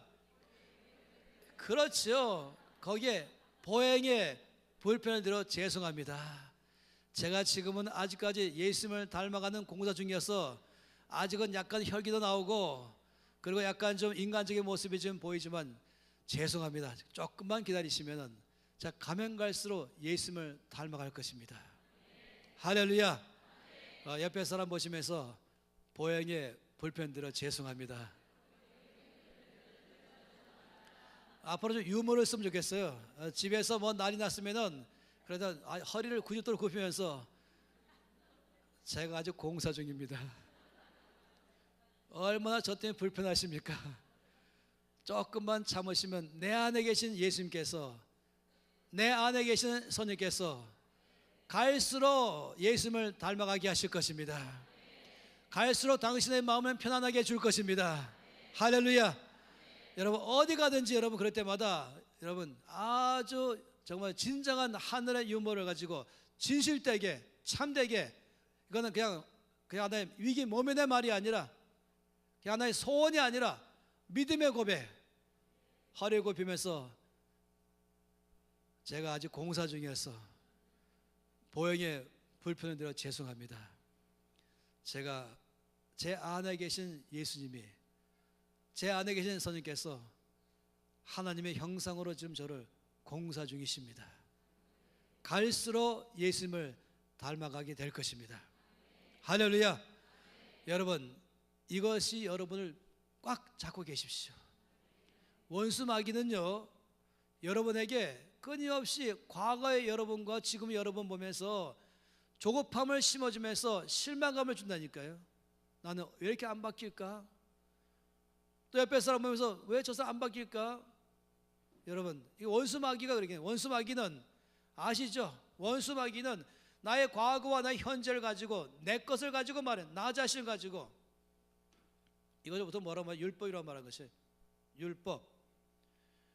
율법은 한마디로 말하면 나 자신의 행위에 의해서 평가받는 것입니다. 그러나 하나님은요 우리 가운데에 예수를 통해서 이뤄놓으신 것 가지고 나를 바라보는 것입니다. 이걸 복음이라고 말하는 것입니다. 복음은 하나님께서 예수 그리스도를 통해서 나에게 이뤄놓으신 것을 기반으로 말한 것이요 율법은 나의 행위를 기반으로 하는 것입니다. 이걸 크게 말하면 그런 것이에요. 그래서 많은 사람들은 예수 믿고도 율법으로 산다니까요. 예수 믿고도 나의 행위, 나라는 사람을 기준으로 늘 평가하면서 미래를 예상하는 것입니다. 그러나 우리 모든 굿 뉴스가 있어요. 복음이 뭐냐면 하나님께서 예수 그리스도를 통해서 나에게 구원을 베푸셨다. 하나님께서 예수님과 성령 말미암아 내 속에서 지금 놀라운 역사를 행하고 계신다. 나 자신에 의해서 바뀌는 것이 아니라 하나님의 예수님 안에서 나를 바꿔가시는 것입니다. 여러분, 이것을 받아주십시오. 이게 바로 믿음인 것이고 이게 바로 복음인 것입니다. 원수 마귀는 끊임없이 율법적 입장에서 다가와서 나를 정죄한다니까요. 끊임없이 나 자신이 누군가에 따라서 나의 행위를 기반으로 미래도 평가한다니까요. 그러나 하나님 우리를 바라볼 때마다 그게 아니라 예수님 때문에 나를 바라보신 것이에요. 나의 앞날에 대한 것도 하나님께서 예수 그리스도 안에서 성령의 역사를 보시면서 나를 바라보는 것입니다. 나는 잘 될 것입니다. 그건 왜냐하면 나 때문이 아니라 내 안에 계시는 예수님 때문에, 내 안에서 일하시는 성령 때문에 나는 잘 될 것입니다. 할렐루야. 여러분, 우리가 이것을 깊이 새겨야 되는 것이, 이것이 기독교와 모든 종교의 차이인 것입니다. 우리를 자유케 했고 앞으로도 우리는 여기 자유케 하실 것입니다. 우리는 복음 안에 있어야 되는 것이에요. 다시 말하면 하나님이 예수 안에서 나에게 해놓으신 것이 무엇인가? 하나님이 지금도 예수님 때문에 내 안에서 하시는 무엇인가? 하나님께서 성령으로 말미암아 내 안에서 지금 무슨 일을 하고 계시는가? 항상 거기에 초점 맞추십시오. 그러면 소망이 충만합니다. 이것이 바로 하나님께서 그 형상대로 만드신 우리를 회복하시는 하나님의 역사인 것입니다. 이것이 바로 두 번째 말씀하시는 바로 하나님의 형상의 의미이죠. 두 번째 뭐냐면 하나님의 사본. 전 더 이렇게 말하고 싶어요. 하나님의 영광. 보이지 않는 하나님이 나를 통하여 온 세상에 하나님이 누군지를 알리기 원하셔서 나를 하나님의 형상으로 만들었다, 이것입니다. 얼마나 놀랍습니까? 소망으로 충분하시기 바랍니다. 이 원수 마귀가 여러분을 실망시킬 때마다 거기에 빠져가지 마세요. 그때마다 담대하게 말하기를 예수께서 내 안에서 계시다. 성령님이 내 안에서 역사하신다. 나는 갈수록 예수님을 닮아갈 것이다. 나는 갈수록 하나님 형상으로 회복되어 갈 것이다. 이게 바로 두 번째 의미인 것입니다. 그리고 세 번째 의미, 이 첫 두 가지는 이제 기초이고요. 이제 세 번째가 이제 내일도 말씀하고 모레도 말씀하고 글피도 말할 수 있는 이 중요한 세 번째 의미를 말하고 싶은 것입니다. 이 세 번째, 나는 누구냐라고 말할 때 나는 하나님의 형상입니다 한다면, 그러면 그게 뭘 말하냐 할 때 거울을 딱 보니까 첫 번째는 나는 사랑받기에 합당한 사람, 난 존귀한 사람. 얼마큼? 금이나 다이아몬드가 아니라 바로 그 아들 예수님의 피로 말미암아 대신 그걸 지불할 만큼이나 나는 존귀한 사람입니다. 여러분, 이것을 깊이 계시받으면요 아주 자존감이 높아질 것이고 허리가 펴질 것이고 담대해질 것이고 당당할 것이고, 없어도 당당하고 있어도 당당하고. 그건 모두가 다 뭐라고요? 그걸 말할 때마다 여러분에게 제가 말씀드렸던 이 놀라운 사실 뭡니까? 이걸 항상 기억하십시오. 이 무한이라는 것 가운데다가 아무리 숫자를 적게 많게 더하고 빼봐야 전혀 영향을 받지 아니한다. 이걸 아신다면은, 이걸 깊이 안다면은, 정말로 내가 얼마나 놀라운 존재인지 깊이 안다면 이제 당당하고 자신감 있게, 그렇지만 겸손하게, 그리고 나만 잘난 게 아니라 모두 다 잘난 것이죠. 나도 하나님 형상이요, 너도 형상이요. 나도 충분히 사랑받을 만한 가치가 있고 너도 충분히 사랑받을 만한 가치가 있는데, 그 근거는 뭐냐면은 학력도 아니고 외모도 아니고 바로 처음 날 때부터 하나님의 형상이기 때문에 그렇다. 이걸 깊이 여러분 이 도표를, 이 수학 공식을 끊임없이 여러분 안에 넣기를 바란 것이에요. 그리고는 두 번째 뭐랬습니까? 나는 하나님 형상입니다 말한 두 번째는 바로 하나님의 카피, 형상 자체가 보이지 않는 하나님께서 온 세상에 하나님의 영광을 보이기를 원하시는데 바로 나를 통하여 보이기를 원하는 것입니다. 가끔 우리는 이제 사진 보잖아요.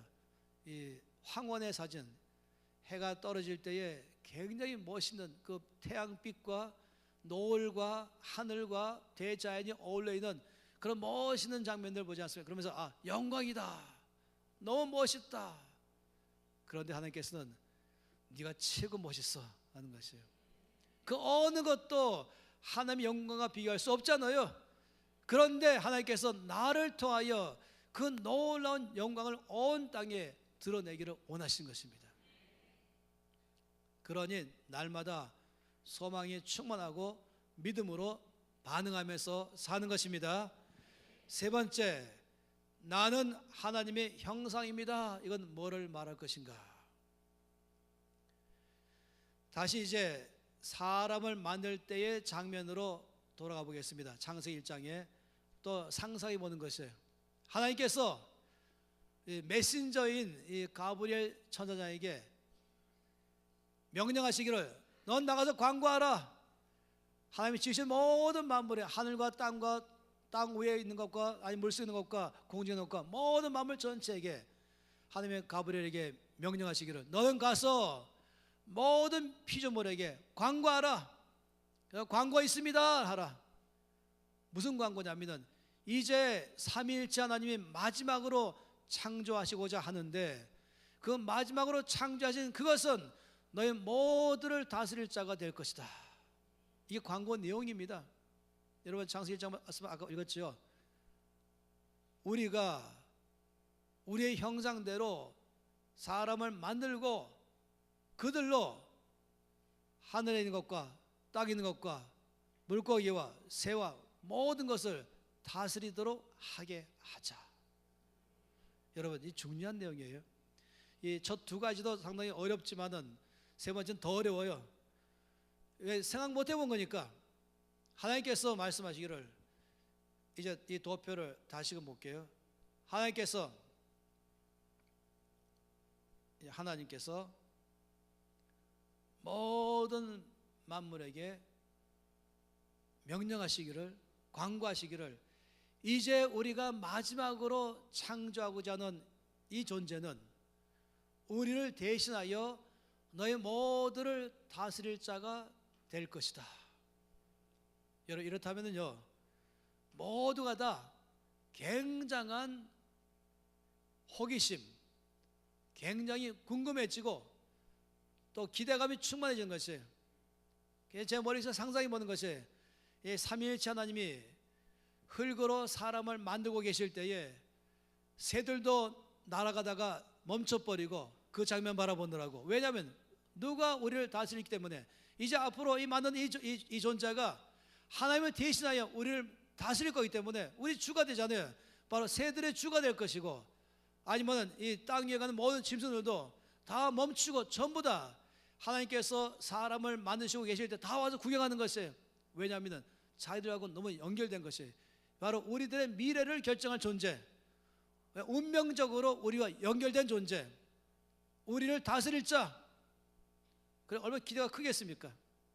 그러면서 하나님께서 사람을 만드셨죠. 여러분 한번 생각해 보세요. 이제 하나님께서 흙으로 사람을 만드시고 그 코에 생기를 후 불어넣으시니 생명이 된지라. 다시 말하면 눈이 떠지고 귀가 열리고 그리고 말하기 시작하고 움직이면서 갑자기 모든 게 다 보는 것이에요. 그냥 흙으로 만드시고 그랬다면 그냥 하나의 조각품이겠지만은 그 생기를 불어넣은 순간에 눈에 보고 듣고 말하고 느끼고 행동하는 존재로 된 것입니다. 그 순간에 제일 먼저 뭐가 보이겠어요? 제일 먼저 하나님 보이겠고 그 다음 뭐가 보이겠습니까? 모든 게 다 보이는 것이죠. 하늘과 땅과 하나님 지으신 모든 만물이 다 보이는 것입니다. 그런 다음에 하나님께서 아담과 하와의 어깨를 잡으시고 지금 이 앞에 보이는 게 있냐? 다 이것은 우리가 지었다. 그런데 이것을 너희들에게 맡기겠다. 땅을 다스리라. 땅을 정복하라. 이게 첫 번째 축복인 것이에요. 축복. 이게 처음에 지금 창세기 1장 말씀에서 우리가 우리의 모양대로 사람을 만들고 그들로 바다와 공중의 새와 모든 것 다 다스리게 하자라고 하신 것입니다. 이 굉장한 문제입니다. 이제 여러분에게 얼마큼 이 말씀을 이해했는지를 제가 응용해 보겠습니다. 하나님께서 온 세상을 창조하셨습니다. 그리고 마지막에 하나님께서 사람을 창조했습니다. 맞습니까? 하나님께서 온 세상의 창조주이십니다. 그리고 하나님은 온 세상의 주인이십니다. 하나님의 소유이죠. 그게 소유주이십니다. 그리고 하나님께서 사람을 창조하셨습니다. 그리고 사람은 하나님의 것이죠. 하나님이 소유주십니다. 그러면 이제 그 다음에 제가 말씀드릴 때 잘 기억해 보세요. 그 다음에 하나님께서는 모든 지으신 만물을 다스리십니다. 그리고 하나님께서는 지으신 모든 사람을 다스리십니다. 그리고 하나님은 모든 사람이 하나님을 경배하기를 원하십니다. 섬기를 원하는 것이에요. 하나님은 온 세상이 하나님을 찬양하기 원하는 것입니다. 여기까지로 끝. 해보세요. 여기까지 끝이에요. 하나님께서 모든 만물을 지으시고 모든 만물의 창조주시고여서 하나님 모든 만물을 다스리십니다. 하나님 사람을 지으시고 사람을 다스리십니다. 그리고 끝. 왜 그렇게 된다면은 바뀌어야 될 게 있어요. 뭐냐면은 여기가 바뀌어야 돼요. 이것이 아니고 점선으로 돼야 돼요. 여기 관계가 없는 거죠. 뭔 관계가 있겠어요? 그냥 사람이 하나님을 섬기고 온 만물이 하나님을 섬기고 그럼 되는 거 아니겠어요? 온 땅이 하나님이 다스리시고 하나님이 사람을 다스리시고 끝. 그런데 여러분 제가 조금 전에 말씀드렸잖아요. 이게 아닌 거예요. 이게 아니고 무엇입니까? 다시금 이제 생각해 본다면 하나님께서 온 세상을 창조하시고 맨 마지막으로 사람을 창조하시고 하나님의 형상대로 창조하시고 그리고 하나님의 사람을 창조할 때는 뭐였냐면은 하나님은 온 세상을 사람을 통하여 온 세상을 다스리기를 원하셨습니다. 그래서 온 세상을 하나님은 사람에게 맡기신 것입니다. 우리가 지은 모든 것을 다스리게 하자 하시고 만드신 것이에요. 그래서 하나님의 형상을 만드신 것이에요. 그래서 여러분 이 화살표는요 굉장히 달라요. 이 사람이 온 땅에 다스리는 일을 할 때에 그때 하나님이 사람을 축복하심으로 사람으로 다스리도록 하게 하신 것입니다. 근데 여러분 이 도표와 이 앞에 도표는 굉장히 차이가 있어요. 이 도표는 뭔지 아세요? 이 도표는 여기가 점선이라니까요. 다시 여기 수동적이에요. 이 도표는 아주 소극적이에요. 심하면 무관이 심한 거예요. 그리고 여기만 관심 갖는 거예요. 이것만 중요하다. 이 도표가 가게 되면 성경은 여기 있게 되죠. 성경 잘 보이나요? 그리고 여기 없어요. 이것만 거룩한 것이에요. 이거 아니에요. 점선이니까 하나님이 다스린다. 뭐 온 땅은 하나님이 알아서 하실 것이다. 우리는 하나님을 잘 섬기면 된다. 이런 도표가 제가 지금 만들었지만은 왜 이것을 지금 말씀드리냐면은 너무 많이 그런 생각하고 있다니까요. 그래서 마치 이 세상에 관심 가지면은 무슨 세상적이다 생각하는 것이에요. 하나님과 앞에 나가며 하나님만 잘 섬기면 된다. 그래서 심하게 말하면 하나님 잘 섬기는 이 영역은 거룩하다. 여기는 속되다. 세속적이다. 세상적이다. 온 성경은 하나님과의 관계를 위해서만 기록되었다. 여기는 아니다 이렇게 생각하는 것. 그러다 보니까 성경책은 언제 필요하냐? 하나님 만나러 갈 때만 필요한 것이, 평일날에는 그냥 잘 서재해 놨다가 보관했다가 이제 어쩔 수 없이 매 일주일 동안 월요일부터 금요일까지 토요일까지는 여기 나가자 살잖아요. 그때는 성인책 필요 없는 거예요. 어디 주일날 교회 갈 때만 필요한 것이. 열심히 있는 사람은 조금 말씀을 읽어요. 왜냐면 주님도 알고 싶어서. 이런 생각 안 하세요? 아주 위험하거든요. 근데 제가 지금 그림은 여러분 보세요. 지금 제가 여러분에게 제가 나흘간 강의할 때 여러분 정신 바짝 차리시고, 저 강사가 지금 말씀을 제대로 전하나 여러분 전부 다 눈 똑바로 뜨시고 아주 불을 가지고 피시고, 저 강사가 말씀 바깥에 얘기하나 말씀을 잘 전하나, 이게 중요한 것입니다. 저는 주의 말씀 전하러 왔습니다.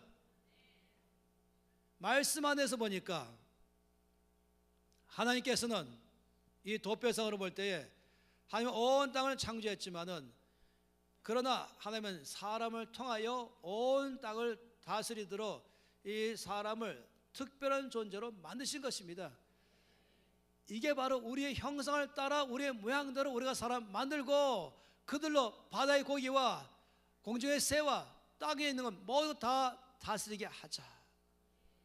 이 목적이 거기 있는 것이에요. 그렇다면 이제 질문이 있어요. 이 성경책은 뭐 어디에 필요한가? 성경책은 여기에 필요하죠. 하나님을 만나러 갈 때 하나님을 알아가기 위해서 하나님 누군지를 이 말씀 속에서 다 말하니까, 하나님 누군지를 말하고 있고, 하나님을 어떻게 만났는지를 말하고 있고, 어떻게 내가 하나님과 친밀감 있는 삶을 살 것인가를 다 말하고 있죠. 예배는 어떻게 드릴 것이며 기도는 어떻게 할 것인지 다 말하고 있지만은, 그러나 그것만 아닌 것이, 이 성경책은 여기 있는 것이, 이 세상을 다스리라 라고 명하잖아요. 다스리라. 이 명령하시면서 어떻게 다스릴 것인가를 여기 다 기록하셨다니까요. 따라서 우리가 월요일부터 토요일까지 이 땅에 나갈 때는 이 세상을 다스리는 사람으로 나가는 것이에요. 어떻게 다스릴 것인가? 말씀 안에 있는 것이에요. 이 말씀은 하나님 앞에 어떻게 나가는가를 말하고, 또 한편 세상을 어떻게 다스리는가를 말하는 게 성경책인 것입니다. 그러니 만일에 여러분이 있는 분야가 교육계라면 성경은 어떻게 교육할 것인가를 말하고, 여러분이 만일 일하는 게 경제계라면 어떻게 경제활동할 것인가를 말하고, 여러분이 만일에 있는 것이 매스컴이라면 어떻게 매스컴을 통해서 거기에 다스릴 것인가를 말하고 있고, 여러분이 시장에서 일하든 카페에서 일하든 식당에서 일하든 정치계에서 일하든 과학자이든 누구든지 상관없이 몽땅 다 나에게 있는 그것은 다스릴 영역인 것입니다. 바로 여기 이걸 말한 것이, 이것을. 그리고 거기에 어떻게 내가 올바르게 하나님 영광을 드러낼 것인가, 이 말씀 속에 다 있는 것이에요. 그래서 이 성경책은 나에게는 그냥 내 붙어 있는 거죠. 내 몸이 붙어 있는 것이. 말씀을 부지런히 읽어야 되는 것이. 왜냐하면 하나님 나를 누구로 만드셨어요? 하나님 나를 온 땅을 하나님을 대신하여 다스릴 자로 만드신 것입니다. 이것이 우리가 이 세 번째 갖고 있는 위대성이 아니겠어요? 가장 놀라운 점. 나는 누군가 말할 때 한마디로 말하면 뭐겠습니까? 이 말하는 하나님의 대리자, 또는 하나님의 동역자, 아니면 하나님의 동업자, 또는 하나님의 청지기, 다 말하는 것이죠. 굉장한 존재인 것이에요. 말씀의 거울에 비친 나를, 이 창세기 1장 말씀에 이 석절 안에서 보더라도, 물론 이것을 통해 설명 다 하고 있죠. 온 성경에서 말은 난 누군가 보기 시작하니까, 이 말씀의 거울에 비친 나를 보니까 나의 세 번째 나는 하나님의 대리자입니다. 나는 하나님의 동역자입니다. 나는 하나님과 동업하는 자입니다. 온 땅을 만드신 하나님께서 하나님이 그냥 혼자 다스리는 것이 아니라 하나님은 나에게 다스리라 명하시면서 나와 함께 온 세상을 다스리기를 원하는 것입니다. 얼마나 위대한 사명이에요. 얼마나 영광인 것입니까? 나는 그냥 시시하게 살다가 죽는 사람이 아닌 것이에요. 나는 그냥 시시하게 그냥 매일 갖다 밥만 먹고 사는 사람이 아닌 것이에요. 나는 날마다 하나님께서 만드신 이 온 땅을 다스리도록 부름받은 사람인 것이에요. 나의 아침 식사 메뉴는 사명인 것이에요. 미션. 다스리라. 점심 식사 메뉴 미션. 다스리라. 사명. 나의 저녁 식사 메뉴 미션. 사명인 것입니다. 할렐루야. 여러분, 제가 오늘 밤에 여러분 안에 이 말씀의 거울에 비친 여러분 모습, 이 세 가지 모습을 깊이 여러분들이 이해한다면, 아니 이것은 아마도 여러분이 소화를 많이 하셔야 될 거예요. 그래서 내일도 모레도 계속적으로 여러분에게 이 말씀의 의미, 특별히 세 번째 의미, 이것은 정말로 여러 각도로 우리가 이 말씀을 봐야만 될 만큼이나 너무 중요한 문제인 것이죠. 왜 세상이 빛이냐, 왜 이 세상의 소금이냐, 그냥 그 정도가 아니라 훨씬 더 넘어서는 것입니다.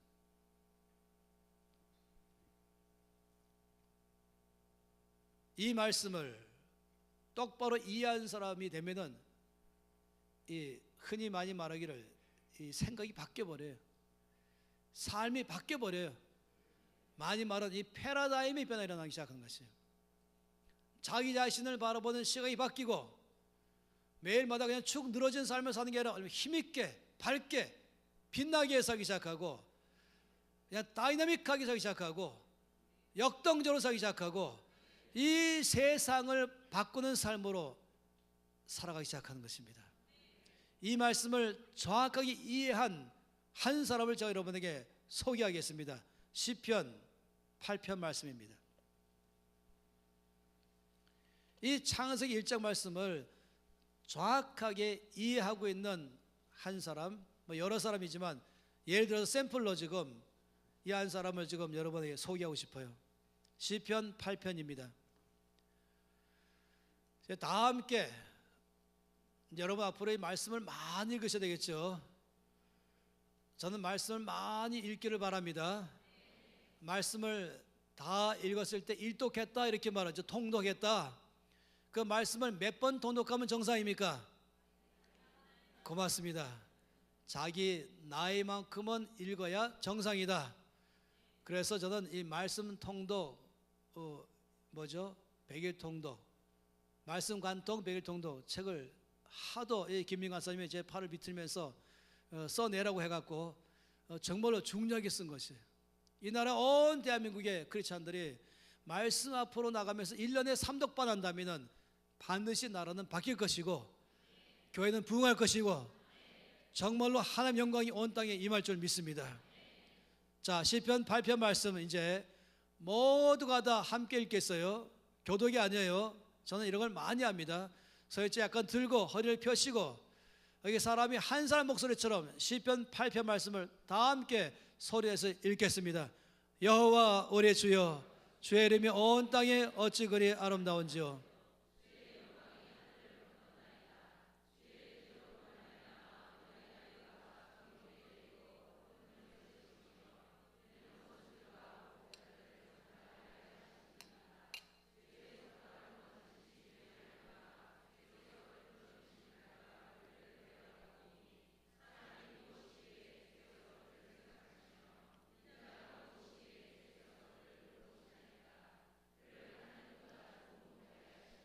영화와 존귀로 관을 씌우셨나이다.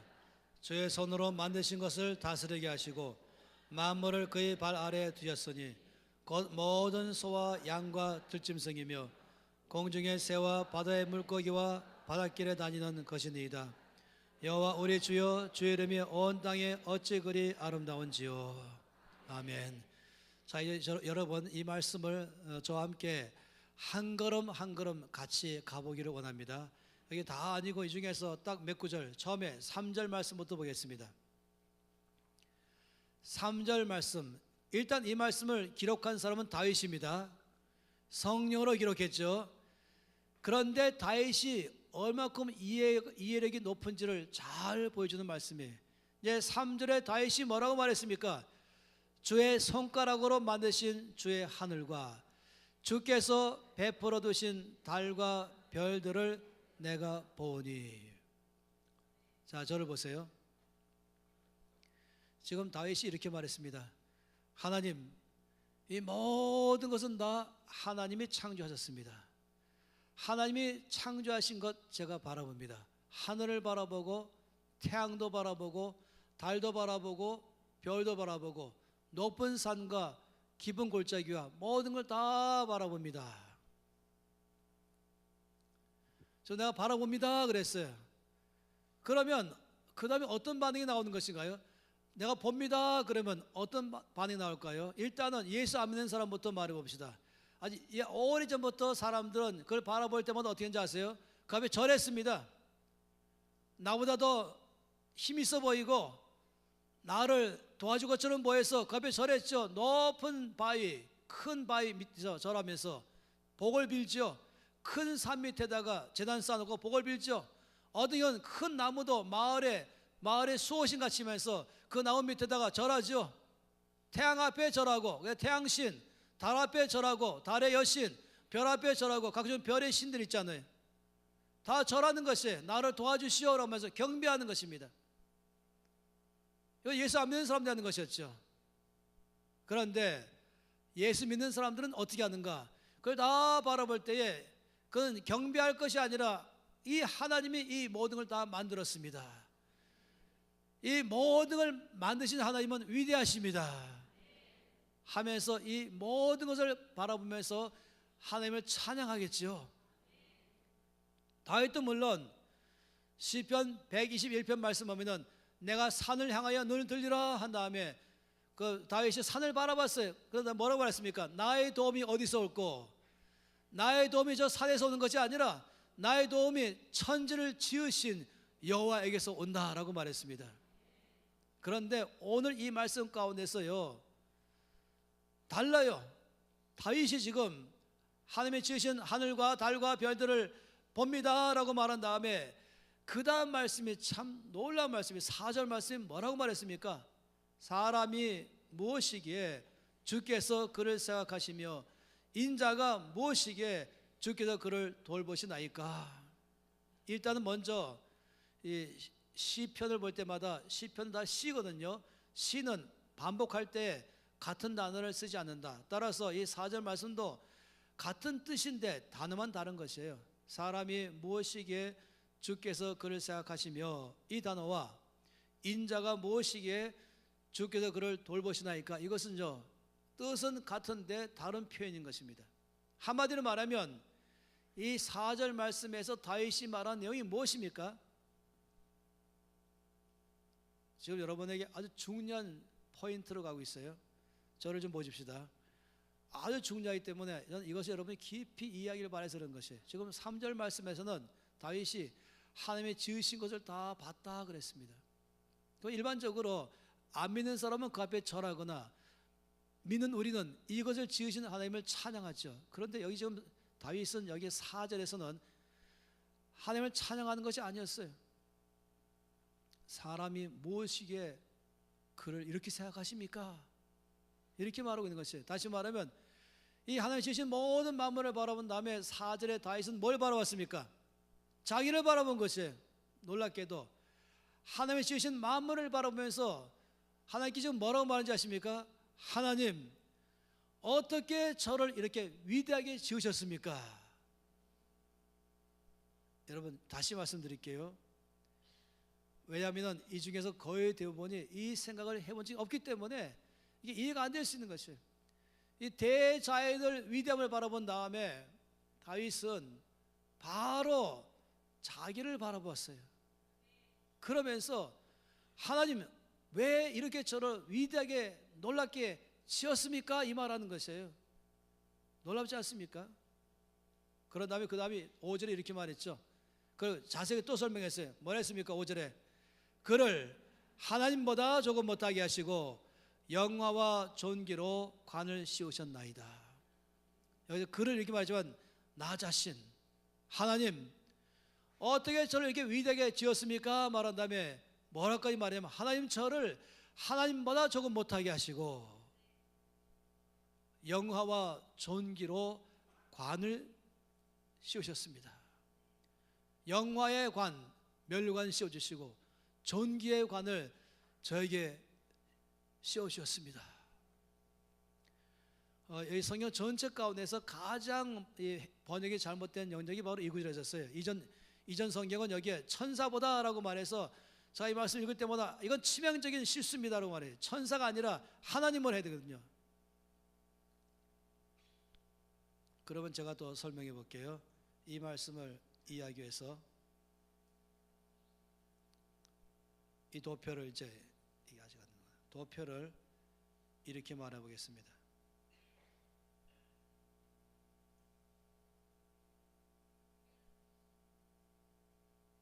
이건 뭐냐면 이건 하나님. 여기 모든 만물, 피조물, 그리고 하나님과 피조물 사이에는 비교 불가능함. 왜냐하면 하나님은 창조주이시니까, 그리고 이것은 다 창조물이니까. 마치 집과 집 지은 자와의 차이보다 훨씬 더 큰 차이 아니겠어요? 누가 집과 집 지은 자를 비교합니까? 마찬가지로 하나님과 모든 피조물은 비교 안 되는 것이죠. 어느 누구도 하나님과 비교할 수가 없습니다. 그런데 이제 이 하나님 만드신 피조물 가운데서 가장 잘된 최고의 걸작품 100선, 그래서 처음부터 100까지 선정했어요. 그러면 사람은 어디 있습니까? 사람은 일단 물어봐요. 사람은 여기 있습니까? 여기 있습니까? 여기 있습니까? 1, 2, 3 중에 사람 어디 있습니까? 1입니까? 2입니까? 3입니까? 사람이 1 그러면 큰일 나고, 일단은 2 그러면 큰일 나고, 사람은 3이죠. 피조물인 것이 안 그렇겠어요? 사람도 피조물이죠. 모든 천사도 피조물이고 모든 것 다 하나님이 지으신 것입니다. 그럼 사람도 이 3이라고 하는 이 안에 있는 것이, 이 안에 사람이 있는 것이 이 속에. 그런데 제가 말하고 싶은 것은 이 중에서 그러면은 가장 잘된 것을 1부터 100까지 말한다면 사람은 몇 번째 있냐 이거예요.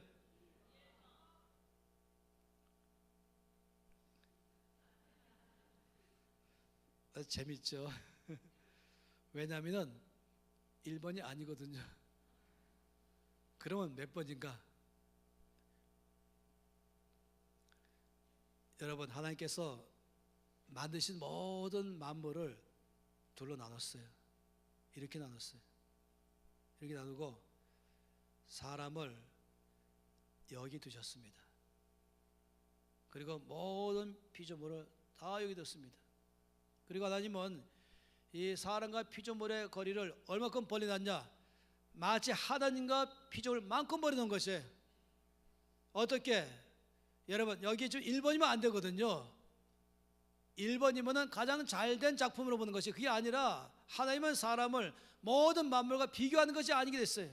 피조물이지만은 모든 만물을 뭐라고요? 다스리는 것입니다. 이 도표가 여기서 말한 이 도표인 것입니다. 이 도표는 여러분, 이 사람과 이 모든 만물 가운데서 비교되는 게 아니라니까요. 이 만물 중에 하나가 아니고 피조물이지만은 하나님은 사람을, 모든 만물을 다스릴 자로 지으신 것입니다.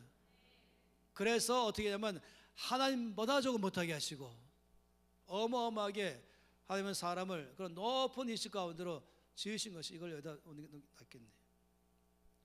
이 모든 만물을 보면서 사람의 위치가 여기 있다는 것이, 사람은요 그냥 1번이 아니고, 놀랍게도 하나님은 사람을 지으시는데 모든 만물과는 완전 구별되게 지으시고, 그 간격을 얼마큼 벌렸냐면 마치 하나님은 사람을 하나님처럼 되게 하셨어요. 하나님은 아니지만은 하나님처럼 높이신 것입니다.